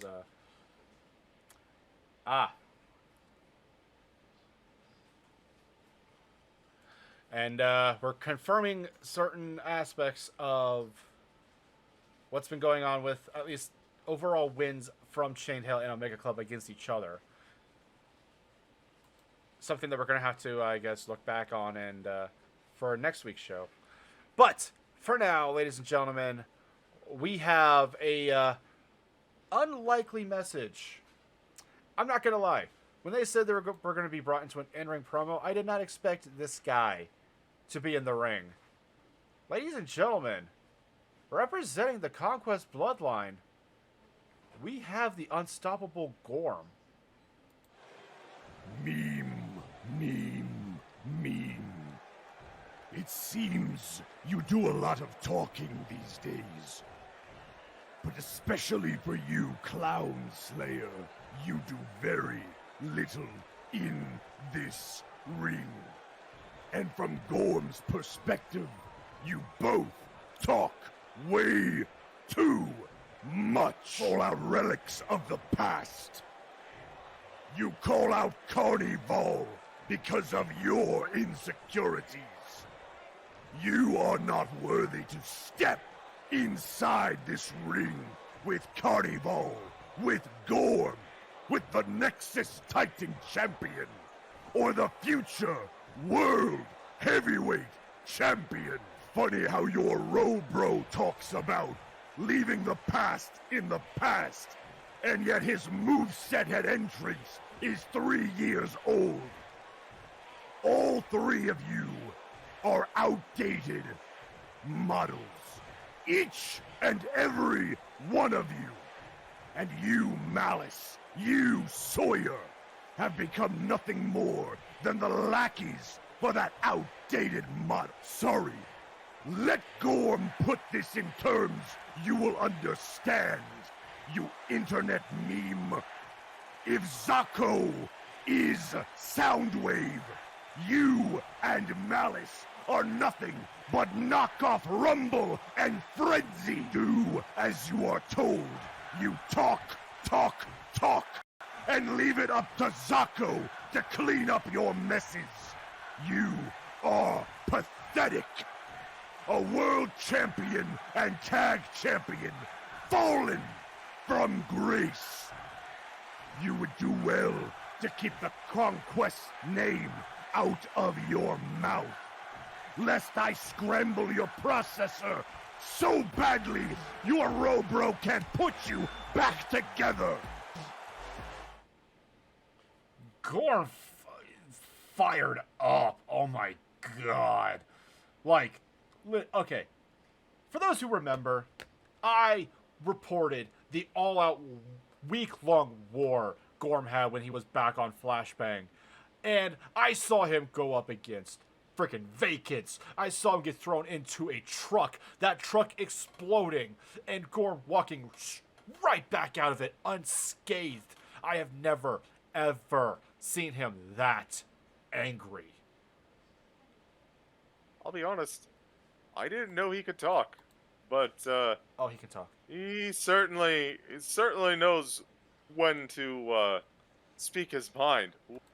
He does not speak all that often, but when he does, it speaks volumes. And you pissed off the giant. Never piss off the big guy.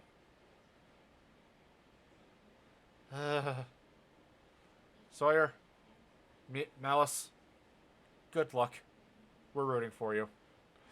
Anyway, coming up next, though, ladies and gentlemen, we have a returning DJ Milsner against a returning Depth Charge.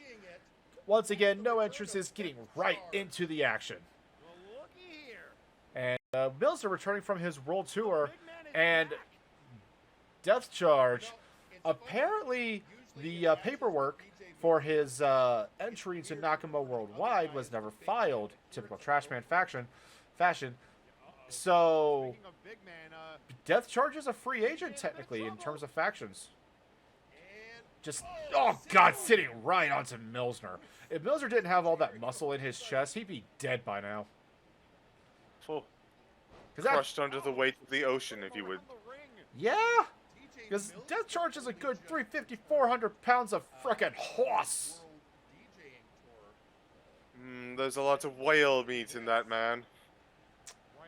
I wouldn't be surprised if he ate a whale.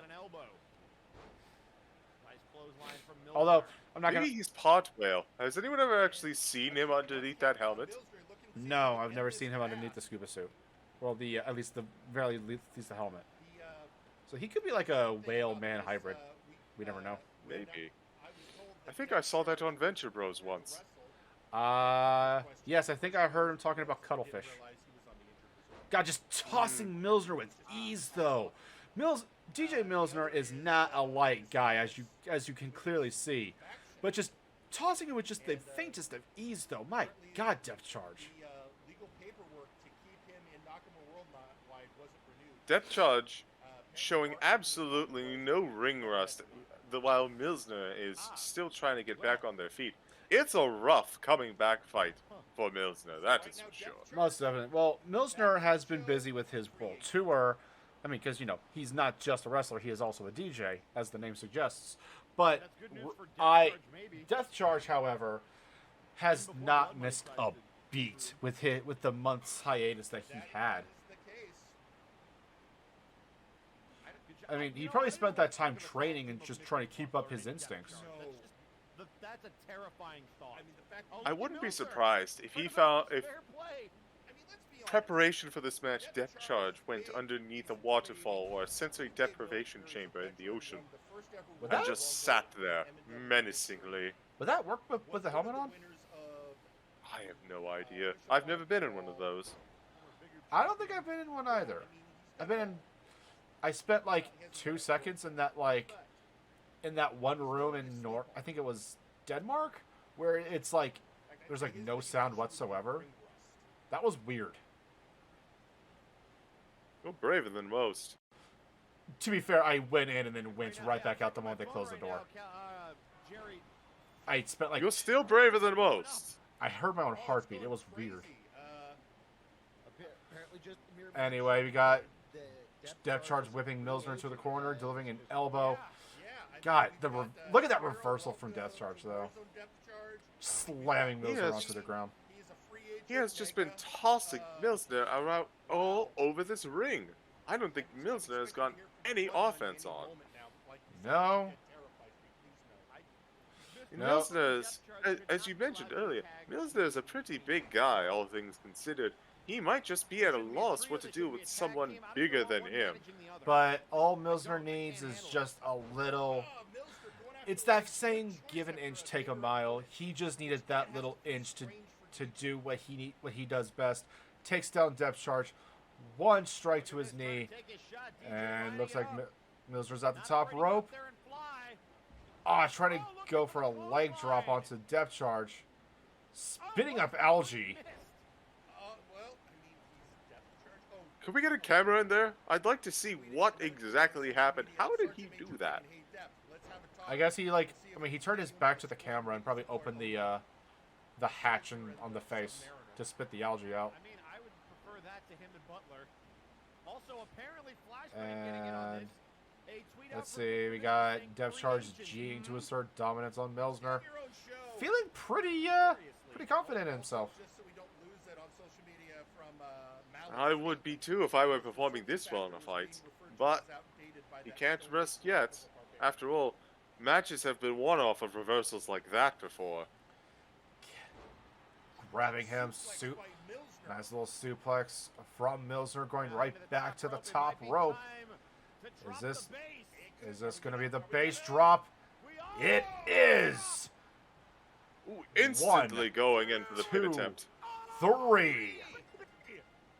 I think the ring rust is off of him. What do you say, CG? It was certainly polished off, that's for sure.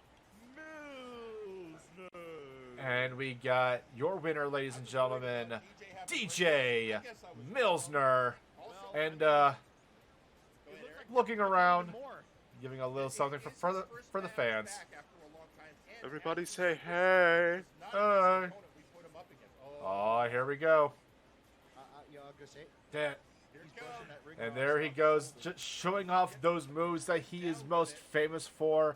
I mean, him and Defunct were a tremendous tag team from back before Aldini took over. And the Funky Beats, wasn't it? Yes, it was. And Milsner giving the people what they want, giving a little jig and a little step. Now here's the question. With the return, what does that mean for Defunct and Cloud9? And I believe the hashtag Defallen. See, I think that Defunct is mostly looking at the younger talent. Like, talent that he can mold into his own vision. Like, if Milsner wants to go back with Defunct and, be a part of Cloud9, I mean, Lord knows I'm not going to say no. I have no room I got no room myself. But that's up to Milsner at the end of the day. And We'll certainly be excited to see more of him now that he's returned. Him and Depth Charge. I would like to see what he would do in a showcase match. He hasn't really shown much luck in its sense, but I think with this newfound momentum, he could definitely make a bid to get his first win. Mm-hmm. Also, CG, I just wanted to let you know that I was rooting for you during your showcase match. Thank you. Not exactly my best performance, but we take all the losses with all the wins. And speaking of the wins and losses taking out, we go into our next match. It is another Block A Round 2 match. We have the Janitor with 0 points himself going up against the Cyberpunk Prodigy representing High Voltage, Aiden 0. Currently sitting at 0 points himself. This is to get themselves on the board.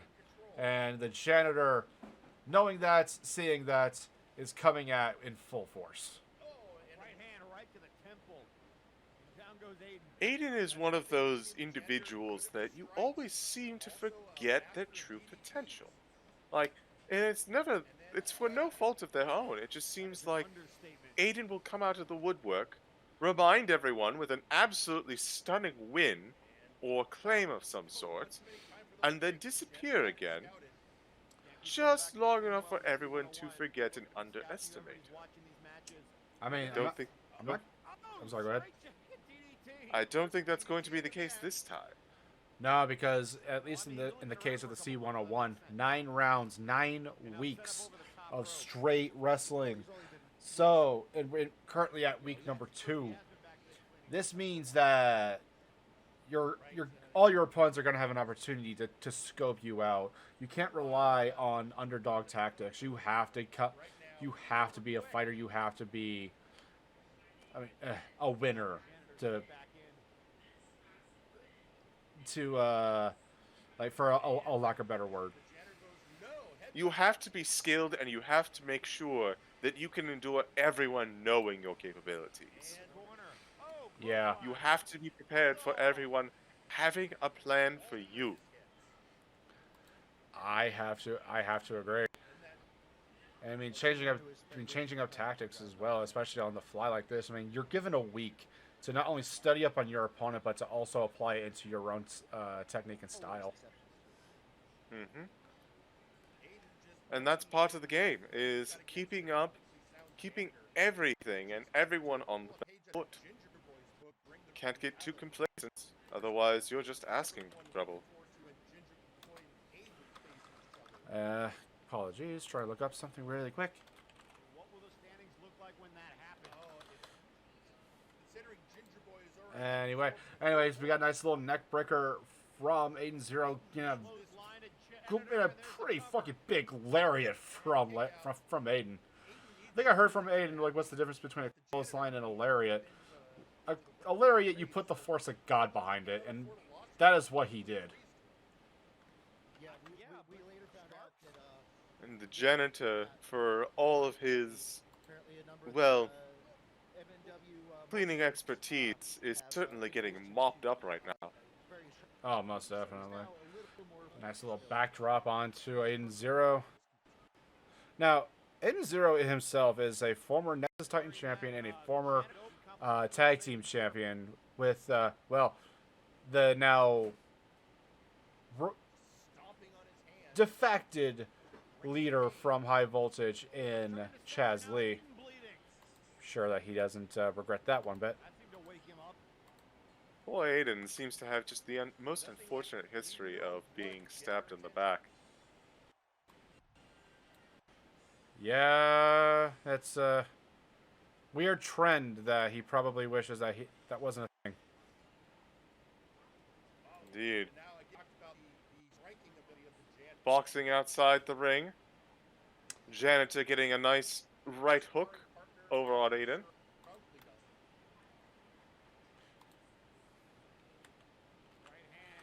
Trying. Who wants to bet? Who wants to bet they don't do anything with the barricades? Knowing Aiden, he likes to take any advantage he can get. So he would definitely try for it at the very least. Back in the ring, a pin attempt. No deal. And you can see the damage being done to the janitor on display.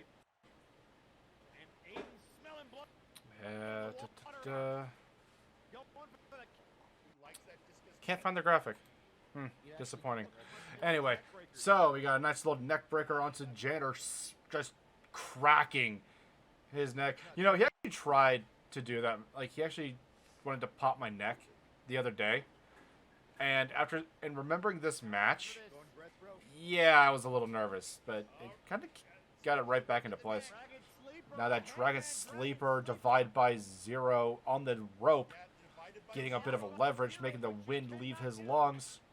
And then going for the divide by 0 once more proper. But Janitor kicks right out in DDT. Straight onto Aiden. Both men bloodied at this point. Indeed. Though I must admit that Aiden seems to wear it a bit better than the janitor. I think it's because it also kind of like goes with his it goes with his look, like overall look. Like the hard hair to imagine helps. what. Yes, the hair is the deciding factor. Now the janitor finally taking Aiden for a spin.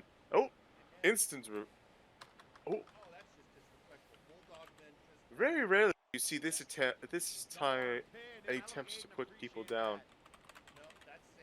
Oh, it's a bit of a stylistic choice, if you ask me.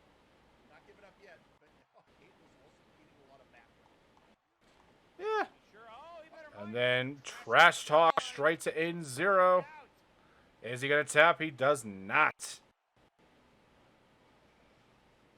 As we still got some stuttering, apparently. I don't know what's up with OBS today. Technology. It's the bane and yet blessing of all. Yeah. I had a statement. Without it, I can barely do my job. Without it, I couldn't be talking to you. Fair enough. Apologies. I was trying to look for the end of round 1 graphic for match 1, but I don't seem to have it in my drive. That's disappointing. Anyway, I'll figure out something in the future. Either way, let's see what we got. We can just Glorious. We can just nice little. We can just blame Rosso for it again, or yes, Sawyer for it. I can't blame it on him. That's a me fuck up. And looks like he's trying to go for divide by 0 once more on the top turnbuckle there, getting a bit of a rest as he's choking the life out of the janitor.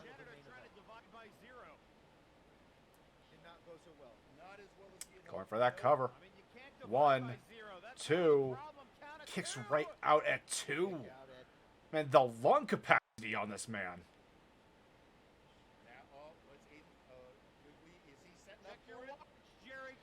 And it's time for a 0 hour. Got cover once more. 1, 2, 2.9. Ladies and gents. The janitor is a crafty veteran. He's not going to go down so easy. No, he is not. We might actually see the clock run out on this one.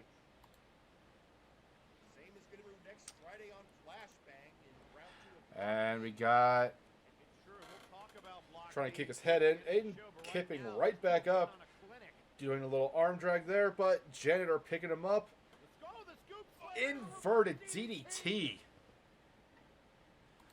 The janitor being master of the DDT.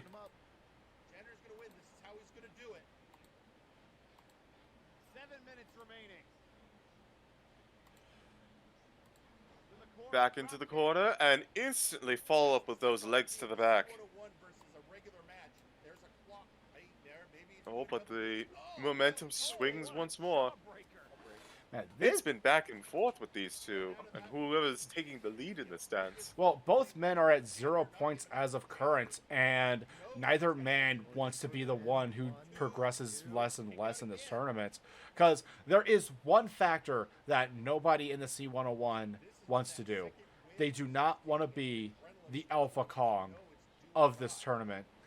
Back during the first C101, for those who have no idea what I'm talking about, Alpha Kong was pretty much... He did not win a match out of the entire thing. He didn't even play spoiler to get draws. He, unfortunately, ate so many losses in that entire bout. And Alpha Kong is not an easy opponent to beat. Perhaps I can't say for anything for the band, but you're right. No one wants to walk away with nothing to show for in a big round-robin tournament like this. Oh, like, most definitely. Like, even with the C101 last year, it was...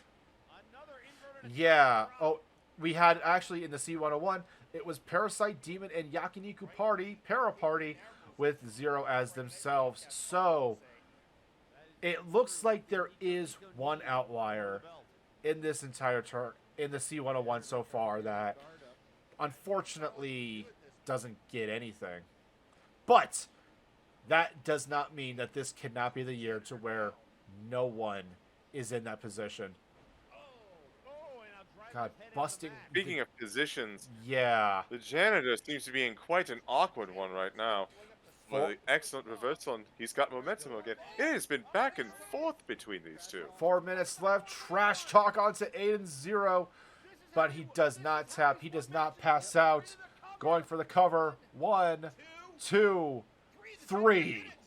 Ladies and gentlemen, your winner, who is now officially on the board, covered in blood, it is the janitor.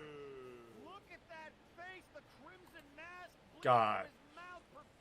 Look at that man and tell him to stay humble, because I don't want to. You know, you can find a middle ground. Like, I understand the last one was a bit, well, hard to be humble, and this one is hard to be anything but humble. But, you know, you could have a jumpsuit with maybe some gold trimmings. You don't have to have the cape or crowd, but... I'm not gonna lie, I do miss his entrance. I think we all do. Well, a true treasure was lost that day. It was, as the music says, absolutely glorious. But, ladies and gentlemen, next match we go into Nakama Worldwide versus Blood Money. 3rd time in a row, no entrance, just fighting. I mean, squaring off with the 2 veterans, Sir Ugly Dunk and Bart Ender of Nakama Worldwide. Now, Nakama Worldwide, not exactly the most active faction nowadays. In fact, I would wager to say that they are basically just a tag team at this point. Oh yeah, like I think especially like after Defunx's comments last time. When was the last time y'all even tagged? Yeah, you know what? Like I think that kind of upset Bart Ender something fierce. Perhaps, if I may, Bartender has been taking the young power surge under his wing for quite a while now. I wonder if they've reached kind of a better position and have been taking time to perhaps sort out some sort of tag maneuvers, taking a break from it and kind of approaching it more as equals than a master and student relationship. Well, yeah, especially after Nakamura Worldwide was pretty much given to Bart Ender, him and Power Surge, and I mean Nakamura Worldwide, as well as like say the Omega Club name, are staples of Warzone. Those names are like some of the oldest factions that we have outside of like High Voltage. And not only is that a huge burden, but that's also something that you have to kind of carry with you. Bartender is doing the best he can, and especially when it comes to, like, again, like, as equals instead of like that master-student relationship. It's mostly because, like, with under Trashman Jones's leadership, Power Surge was kind of the fall guy, kind of the one to take the hits and everything. Whereas, like, with Bartender, he's at least being allowed to shine. You're not wrong. Then again, Trashman Jones was a bit of a attention black hole, if you would. Everything seemed to kind of revolve around him, and now that he has taken a leave of absence, the two remaining have certainly, well, I'd say given a time to shine, but more like they've been propping each other up. And we got Power Surge getting one over on Ugly Dunk, getting that momentum back in his favor. Power Surge being pretty much, he looks like a freaking star since it's just been him and Bartender. I guess, you know, once the attention hole, so to speak, to your point, gets removed, you have more room to grow and have more chances to show people what you're worth. Ooh, especially busted open in a brutal fashion. Yeah, especially after you bust open Ugly Dunk, who still wears his monocle in the match. Not gonna lie, I commend him for that. Lightning What is strike. it with headwear that's easily broken being brought into the ring? I don't get it. I don't know. I don't get it either. At the very least, you take off your hat. No, I don't. I thought you do. No. Truth be told, I look way better in the hat. Fair enough. And the mask, but the mask doesn't. The mask is special. Don't ask. I assume the mask stays on at all times. I have to complete the look. Like I work for a wrestling promotion. I never ask if the mask ever leaves, because that's just rude. Looks like Ugly Dunk is winding up for the Midas Punch.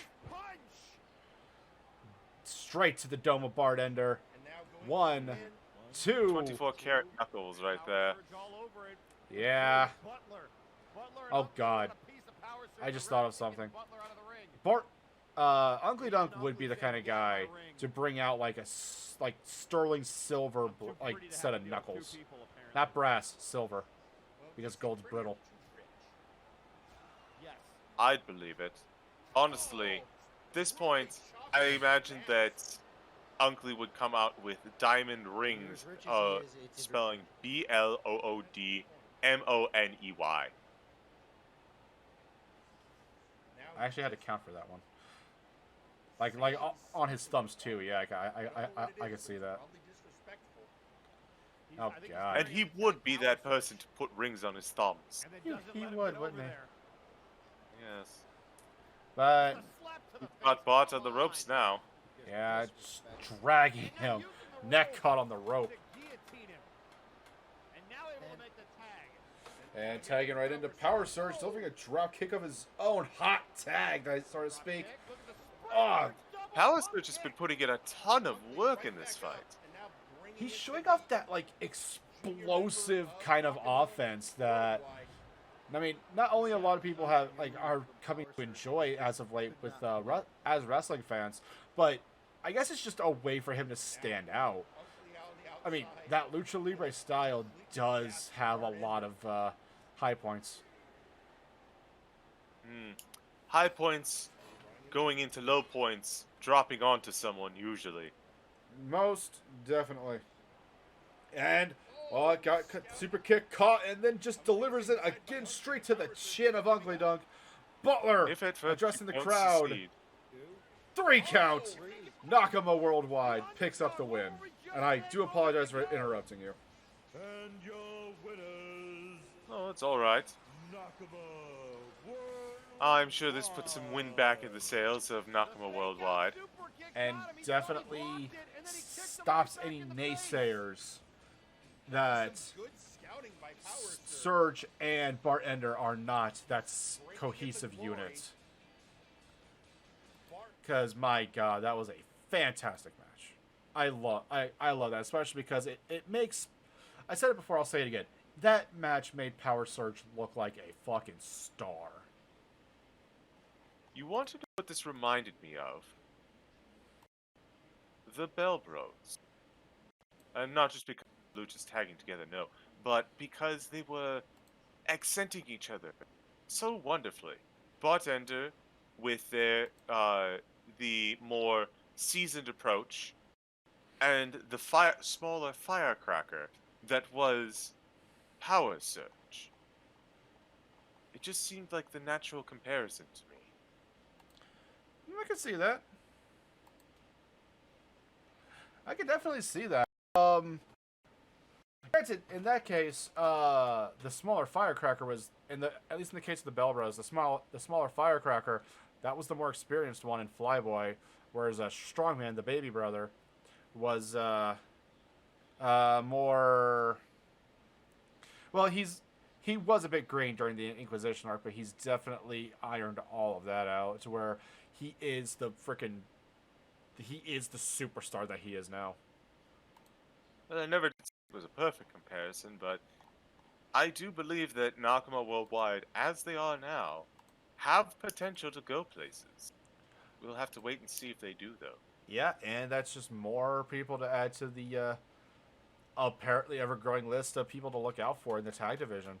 Once the C101 wraps up, that is going to be explosive. Anyway, ladies and gentlemen, coming up next, we have some words from our resident private eye. Ladies and gentlemen, Papusa. All right, hey everyone. In case you don't know, my name is Papusa Monkey. I am a private investigator and a wrestler here in Warzone. And we've got a mystery that I have been hired to do. I've been trying to get away from investigation, but I guess I just can't get that monkey off my back. You see what I did there? No, I'm not funny. Never mind. So Zacho Duo got some information off of Maximilian Thunderthighs involving what may be the motivation for his joining with VIP and his current change in behavior. Now, I'm not going to bore you all with the nitty-gritty details, but let's just say it is some potential evidence of financial transactions and evidence of payments from VIP to Max for the hospital. And that would seem to be pretty conclusive information, except I'm a old-school PI, and I know when something seems hinky, and this is about as hinky as it gets. There's something else going on here. I can just tell it something in those transactions didn't look quite right. So I have to get into this. But it's going to be a lot more than a single private investigator can handle on his own. But that's okay. I've got some help. Somebody who's looking into matters with the hospital. Yeah, that's right. I'm taking on a partner. At least for this, we're going to give it a tryout. We're going to see how it goes. And that partner is looking into things for me about the hospital and what's going on. So I'll tell you what, folks, we're going to get to the bottom of this. And when we do, I'm going to figure out what is happening. Max, I'll tell you, I'm going to be honest with you, buddy. I can tell you're in trouble. I can tell. I know the look of a man who's sinking. So I'm going to help you, whether you want me to or not. So is my partner. And when we're done, no, don't worry, buddy. We're going to set this all right.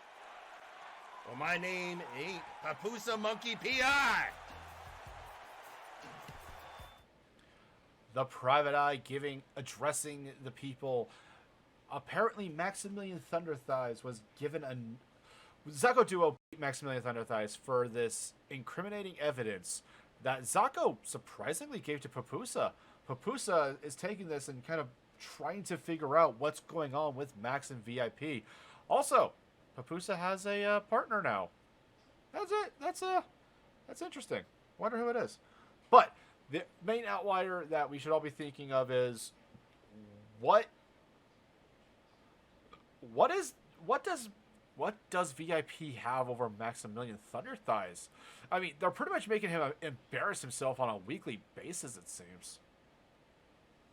They certainly have him under the thumb, and they've been enjoying the revenge that they've got on him. Max was such a huge thorn in their side for a long time. It's just cruel, long-standing payback at this point. Yeah. Yeah, it's I hate to bring up old dusty tales, but it is a little reminiscent of when Johan was forced to join the Empire. But the main difference of that being Johan always said no, whereas Maximilian Thunderthighs grunts and says it will be done. I swear, whatever it is, I hope it's worth it, because I would love to see Max back. I agree, though I think the difference is the character of Maximilian Thunderthighs versus Johann Mjoln. Johann was a very aggressive warrior, antagonistic type of person. He would not be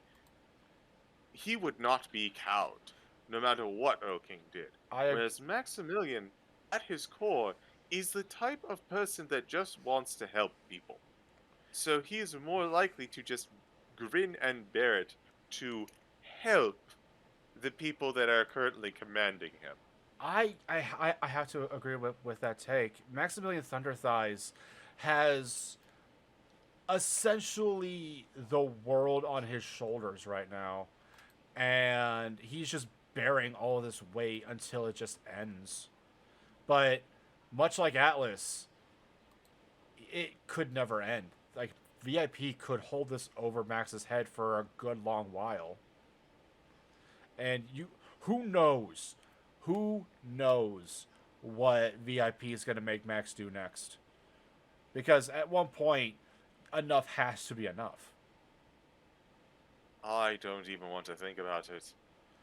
Do we have a match to distract me while this story develops? Yes, actually, we have the penultimate match of round 2 for the C101 Block A. And it's featuring one of your good buddies there, CJ. The Madness of Mad World, one half of the Flashbang World Tag Team Champions, going up against the Warpgate Hardcore Champion, the Dagger Daggerick. Good to see Madness in good spirits. He's had some downs recently, but honestly, this is exactly up his alley. It's up the alley for both of them. Especially because, with Daggerick, everybody knows that they can go full force. They can go all out just so they could get whatever they need done, because you cannot easily put down the Dagger. The Dagger is, God, he is freaking tough and devastating. Indeed. You will never, ever get an easy and quick win against Daggerick. No, he is the hardcore champion, pretty much meaning he is the toughest, the most violent out of everybody on Warzone. This man goes through tables like it's for fun. So you're going to need a whole lot just to put him down. I bet he says something about dwarven crafting as he goes through each of those tables. Probably makes a joke about Lowe's, too. To be fair, this segment is sponsored by Lowe's. Lowe's! But why? Nice little spine buster onto Madness. Now, who do you see in this particular match before we get to the ending? I'm not going to lie. My money, if I were a betting man, which I can't be with this job, despite certain people. Anyway, professionally speaking, I would definitely put it on Daggerick. He is on an agreement then. He is on an upward swing.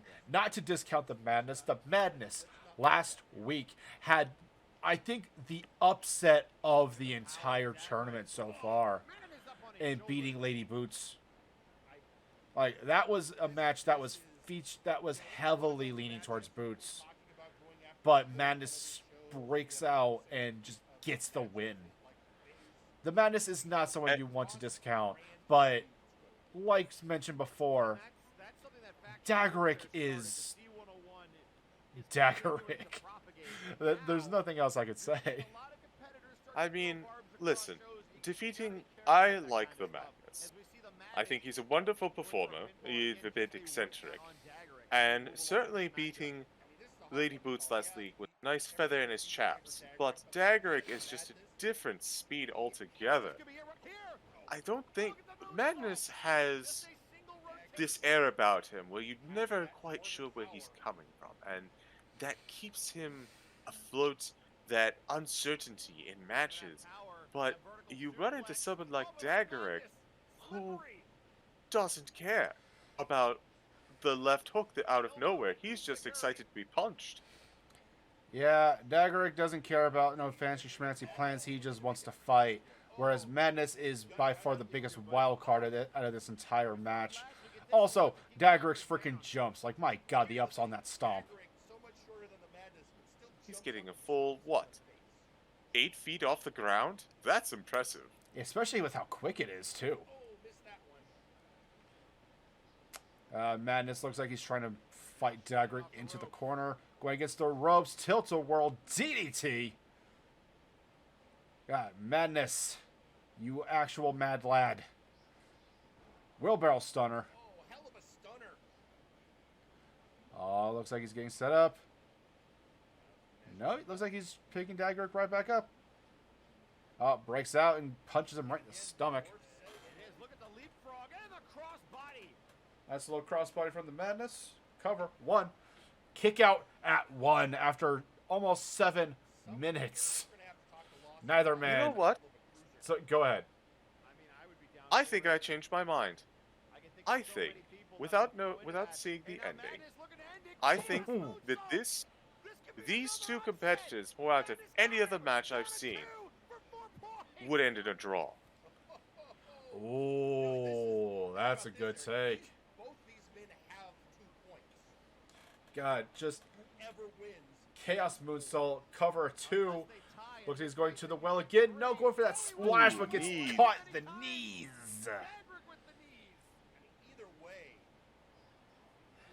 Oh God, both men are fighting to get back into that first place position. Both men have. Sorry, go ahead. You can tell just how strong they're fighting for it. Though, admittedly, I think both are just having fun out there. Fireman's carry slam. 1, 2. Kick out at 2.5. And Daggerick flashing the horns. Oh, looks like he's trash talking Madness. Kick him right to the rib. Looks like could he be setting up for that Dwarven Buster? Yeah. Dwarven Driver. Folding the arms. Kicking the head back. 1, 2, 3.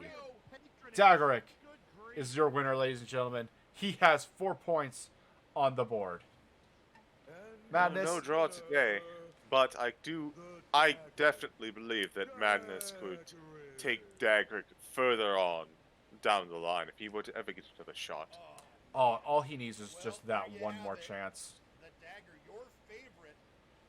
But as it stands, Daggerick walking away the winner.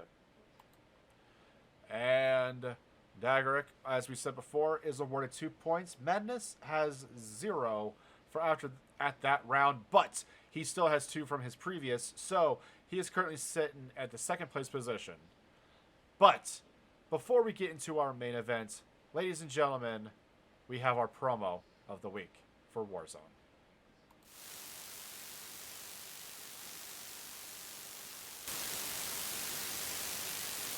Greetings, Warzone! Did you miss me? I know I missed you. Why wouldn't I? Every time we meet, we create such great memories together. For instance, remember that time Doom beat down Malice and cost Meme their titles? Ah, classic! Or how about that time I beat Zocco and technically 15 other members of the roster to win Faction Warfare? Or how after that I ripped your trio's titles from VIP clean as a whistle? Speaking of taking titles off Warzone, I can't help but notice that the winner of the C101 gets to challenge for the top belt of either show. Isn't it hilarious that by the end of this whole thing, I, Mad Jack, who once struggled to get any kind of recognition on this show, will be responsible for it losing not one, but 2 different titles. And just look at who my next opponent is.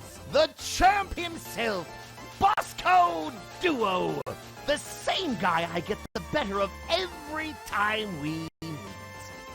While our bout tonight won't be for your belt, you can consider it a preview of things to come. Mark my words. I will win the C101, and when I do, Zocco and Warzone's time with the world title ends.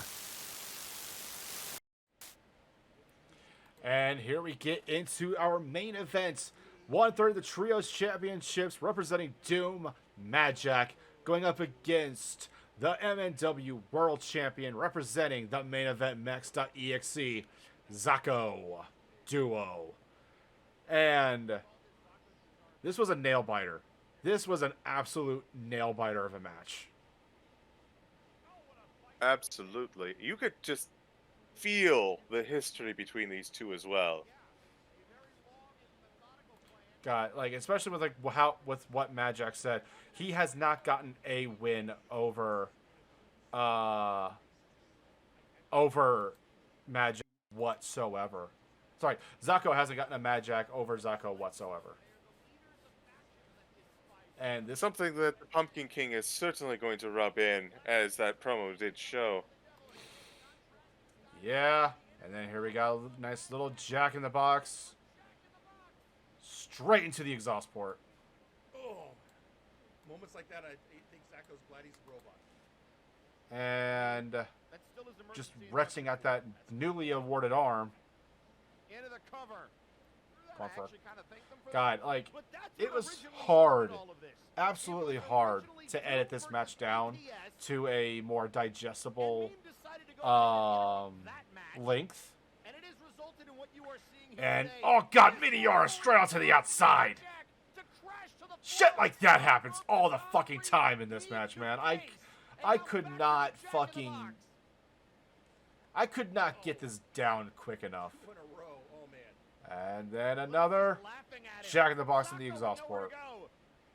I'm honestly too mesmerized to commentate. Again, I mean, I still commentate, but this is still mesmerizing. Ladies and gentlemen, do yourself a favor. Go back, MNW YouTube channel, and watch this match in its entirety. It has so many peaks and valleys that it's hard to talk about without spoiling everything. On the arm again. Because it just shows everything. The unpredictability of Mad Jack. That is Mad Jack going up against the world champion, one of the best all-arounders that we have on Warzone, Zocco Duo. And which color is better, orange or yellow? The correct answer is white, but still, of these two.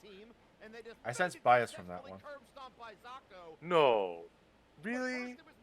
I try to keep it well hidden. You're literally lighting up this room. I don't think you can hide a lot.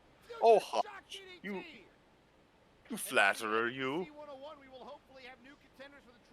Progressing forward. Heck of a knee. Yes, hell of a knee. Hell of a knee. The Murder Cave. One of Grizzly's signature moves straight onto Mad Jack. Zocco sending 2.999. Zocco sending messages in full force. And now he looks like he's setting up for the reset button. That bicycle kick. Going for a count 2. Zocco can't believe it either, especially after the last one was so close.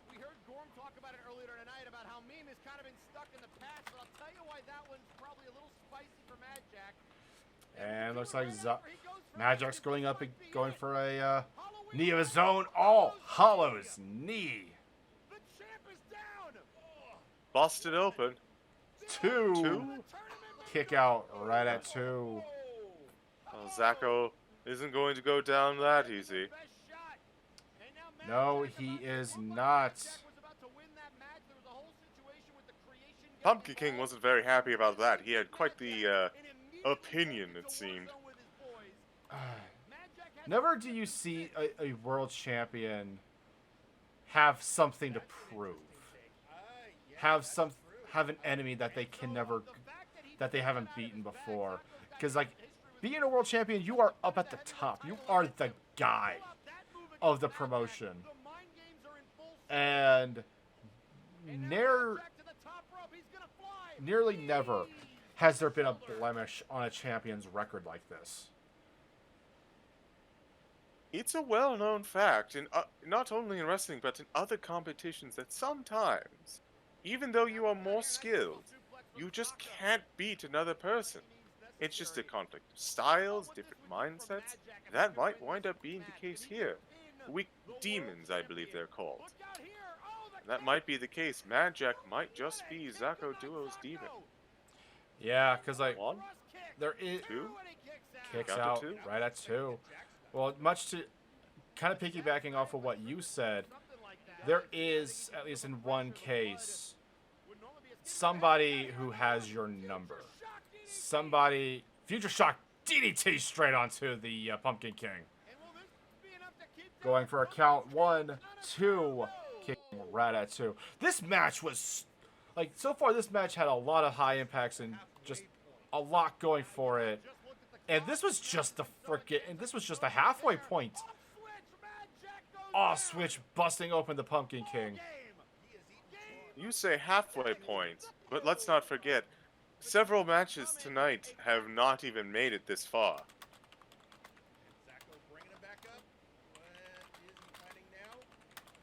And I am being told that we missed a segment. Motherfucker. We will get into that in due course after this match is over. And thank you to Phyllis for letting me know from what social media was mentioning. I knew something felt off. So speaking about feeling off, Zacho kicked in the gut, and then single leg drop kick, another single leg drop kick, going into the neck breaker. Shades of a man who was once known as the best in the world. And knees, going to the backflip, delivering the knees again. Man, Magic was throwing knees like they were freaking punches in this match. As that seems to be his style. Here's the thing I'm noticing we haven't seen from Mad Jack, though, is a ambitious cross-ring jump. Yes, that corkscrew splash that he does. I think he's like saving that for like a big moment. Like, it might be his of how to finally put Zacho down. Maybe. Because, I mean, Magic, he's a very eccentric individual, but he is not stupid. He knows. Like, he talks as if he's got Zacho's number, but he is a smart individual. He knows that he can't rest easy when it comes to Zacho, even if he's got this thing over his head. And remember, in other Mad Jack's fights, that tends to be one of his main methods of offense. And now he seems to be holding it reserved. We'll have to see if that comes back to bite him, though. Well, Grizzly ending and then trying to go into an off switch, but gets countered into, oh god, busting him on the rope. Going up against the top ropes, diving headbutt straight onto the busted arm. I think that's actually repaired now. I believe so, yes. Oh, nice little atomic drop. And digging the heels straight into the groin area. 5-minute warning at this point. Yeah, this is official. As Genericson has mentioned, this is the longest match in the C101 as of this recording. Oh, trying to go for like some sort of, Miss. trying to go for some kick, but unfortunately doesn't get all of it. Zako trying to work Majak back into the ring, but gets tossed in for a good measure. The other thing, too, is that Zako tends to favor working... Correct me if I'm wrong. He tends to favor working on people's arms. Majak... I believe that is Ausir. Oh, my apologies. Another diving headbutt there from the Pumpkin King, going back to the top rope.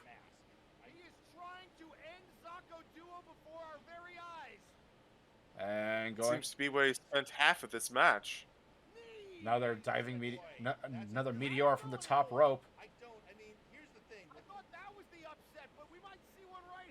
And then Majak and Zako back onto the outside. They cannot contain themselves in the ring. Yeah, nice little kick though from Zako. It's like you have the avatar of Flashbang versus the avatar of Warzone. If Zako wants to make something, he needs to make that move soon. Otherwise, he's going to have to deal with more Majak taunting. 2 minutes and 20 seconds left in this match. Raking of the eye. Tossing him right back into the ring. Majak's trying to set up for something. I don't know what it is. Arm drag.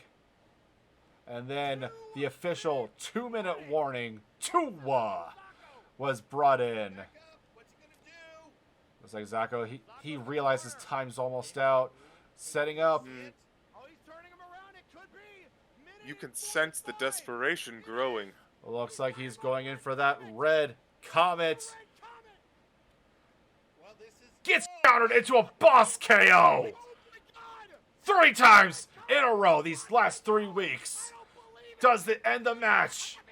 3 weeks, 3 boss KOs, 3 victories.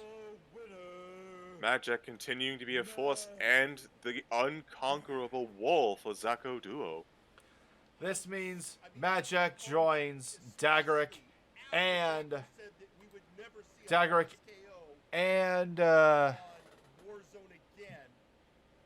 I do apologize. I can't read the graphic. Anyway, we really need to have a word with the IT department. I know, right? It's almost as if these things are freaking tiny and I can't read them on my screen right here. I can fix this real quick. It's loading. There we go. Ginger Boy was the one you were looking for. Yes, join. Oh my god, I don't have to. I am a terrible commentator. Ginger Boy beat Jack Abbott. And I don't have the sodding match. I can fix this, hang on.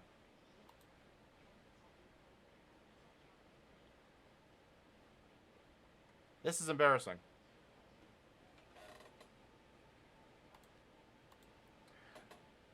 One moment, folks. So we will get right into that match. One half of the tag team champions, the Scorpion, Jack Abbott, going up against Ginger Boy, representing the Three Kings. And don't adjust your screens, ladies and gentlemen. This was part of the live broadcast. And this was not the main event. This was actually right in between. I think this was actually right after Chain Hell versus Omega Club before Gorms' promo. And I guess I was in a rush trying to load all this in from my other duties. It's been a rough week, ladies and gentlemen. I think I've been pulling 10-hour days these past few days. It's been crazy. Anyway. And then you got Jerry Aldini blaming him for the thing. But I will say, as storied as Majak versus Zako Duo is, going into a 2-minute warning and then that boss KO counter, there is no match in this tournament that has more history the Ginger Boy versus Jack Abbott. Jack Abbott and Ginger Boy being friends from the U. They had been friends since before coming to MNW. They were part of the ring crew together. They were brought up together. And they both made their name on Flashbang, even though Shoot Nation was on Warzone for a good spell prior to that. But if there's anybody on Warzone who knows Ginger Boy's style and the evolution of such, that is Jack Abbott. Tope Suicida! Mamma mia! Sorry, I love suicide dives. No, I'm far be it from me to spoil your fun. Oof. Sliding out of the ring and a heck of a spear and tackle. Yeah, and prior to this, there was a Raphael Sampson promo that somehow got deleted as well. I blame Meme. That seems to be the easy one. That seems to be the easy grab. And granted, I'm not gonna lie. I'm gonna blame. You know what? I'm gonna really blame those data conflict guys. They've been a real thorn in my side. I wouldn't be surprised if they're fucking with me. I'm fairly certain that every once in a while, like once in a blue moon, maybe once a year, Meme just kind of lets Malice just take one of the IT guys out for sport, and we just never see him again. That would technically violate the backstage rules that we have, especially when it comes to the IT guys. Also, I think the main event mechs would look at our IT department, laugh, and go, "Child's play." Here's the thing. I didn't exactly specify what they're doing. And although we never hear from again, the press has never really brought it up, which is even more concerning, honestly. And here we have Jack Abbott tying up Ginger Boy. Jack Abbott been busted open prior in this match. Now, here's one thing that is a multiversal constant. Thou shalt not mess with Doom, but you should also never bust open Ginger Boy. And that is what Jack Abbott was Yep. Sawyer tweeting on social media. Child's play easily compared to me. Yes, we get it. You are the ultimate meme lord. Anywho, the thing that you should never do is bust open Ginger Boy. You should never make him bleed. And Jack Abbott, he does this better than anybody. He was specifically never targeting the head, never targeting vital areas to where you could make someone bleed. Mostly because the moment you do, by the way, beautiful suplex right there. Shades of suplex Sam there. The moment you bust open Ginger Boy, it's like you're not in the ring with your standard angry British guy. You're in the ring with a demon incarnate. The viciousness of Ginger Boy, once the quote-unquote the Bloodokin has been activated, you can never stop him. It is. Here's a question for you. Terrifying. It is terrifying, but here's my question to counter your point, or at the very least, a thought experiment of it. Burden busts open Gingy on the outside, and they fight in the outside. Who wins? I don't want to. I don't want to know, but I want to know. It's one of those questions that you're not sure you want the answer to, but you can't help but ask anyway. Yeah. And here we have Abbott trying to choke the life out of Ginger Boy, going for a gut punch. God, he gets taken off his feet. We will talk about the Raphael promo after this match is over, especially the implications behind that and the results of said promo. I still can't believe I fucked up. I am embarrassed. Anyway, we got Jack Abbott trying to go for a Scorpion's tail. And gets launched right in. Oh, now Ginger Boy get right back out of it. Yeah, they both have each other's number. Mad Ladder Roundhouse. going for the pin, but Jack Abbott taking out one of the turnbuckles prior in the match, buying Abbott precious seconds. 2 kicks out right at 2.5. Dirty behavior pays off in the end, or at least for the moment. Speaking of dirty behavior, turnabout's fair play, as they say. That is true. The pin that is true. The pin that always works.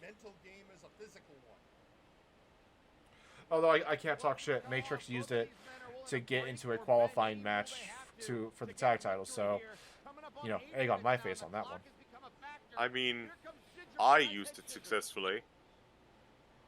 I do not remember It was that. against Scotty Stevens, and it was another turnabout is fair play situation. Well, that's mostly because Scotty uses the ring to his advantage, so to speak. Going for the Anaconda Vice onto Jack Abbott. And kicking right out of it. Another one of those moves that Abbott had well scouted. And now we got Gingy just trying to bust. He's trying to create a bigger wound more and more on Jack Abbott's forehead. Abbott just sporting that crimson mask. Gingy wants to make a scar. That is what Gingy is trying to do. And here we have Abbott on the outside with Ginger Boy. Lifting him. Ooh. Smacking him right onto the apron. Hardest part of the ring. Head first. And with that LED display, you're at risk of busting Gingy open. Abbott It was a risky gamble, and thankfully, it didn't come back to bite him. No, it did not. Nice little snapmare there, just wrenching at Ginger Boy's spine with his knee. Trapping his arms in that straitjacket. Just wrenching at his spine. Surprised he didn't try and go lower with the knee, but then again, the human leg can only go so far low. Looks like Ginger Boy powering out. Nice little powered out. British wrestling at its finest here on Warzone. Ginger Boy lifting up Abbott. Lifting up, to just dropping him neck first on the rope. Oh, he's calling for the end. Abbott saying not so fast. Gingy saying yes it is.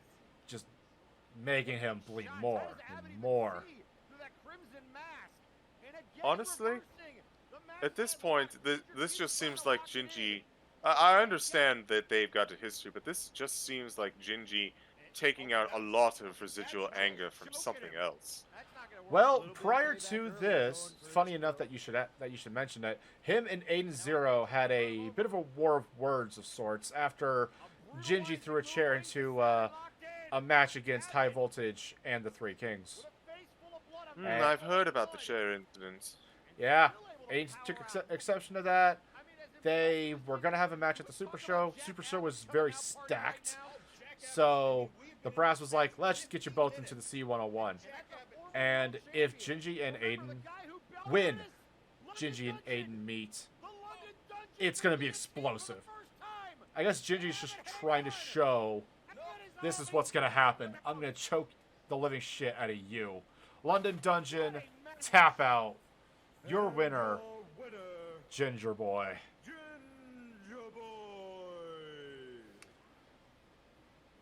Also, ever since Aiden said it, I still can't unsee it. The Ewok on his chest. Ginger Boy's in it to win it. Houdini? Yes, something like that. Anyway, so this is your unofficial. This is the unofficial graphic signaling the end of round 2 for Block A. Dagrick, Ginger Boy, and Magic sitting at 4 points. Zako, Madness, Boots, and the Janitor sitting at 2, where Daverman, Jack Abbott, and Aiden Zero are sitting at 0. So, I think I'm going to give this 2 more rounds. Or at the very least, 2 more rounds. And if neither Daverman, Jack, or Aiden go up, get points, or at the very least one, I think the tournament's going to be done for them, and they have to go into spoiler territory, trying to upset the those with the bigger points. You know, that's always been an interesting position, spoiler. It instills such a devil-may-care attitude in everything. Oh, that reminds me, actually. Speaking of the devil, I believe there was another promo that needed to be played.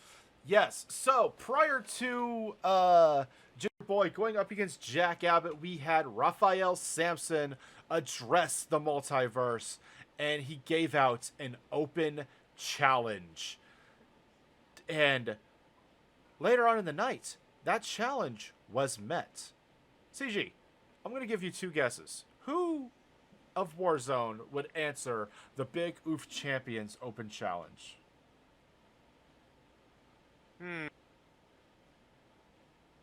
Well,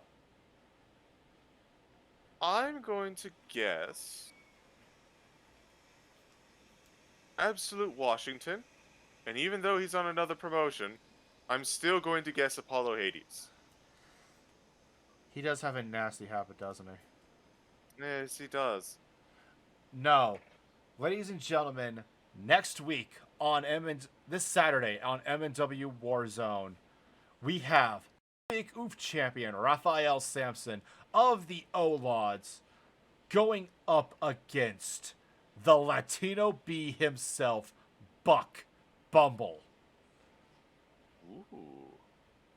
So, if the C101 doesn't excite you, I don't know what will, because my God, that's gonna be a good fucking match. We're going to have to reinforce the ring for that one. Almost definitely, especially with Buck Bumble coming off of his loss against the Allfather. He has so many opportunities. This is one of the biggest opportunities that he has, especially because single-handedly went 6 minutes with the Allfather in that gauntlet at the start, mind you.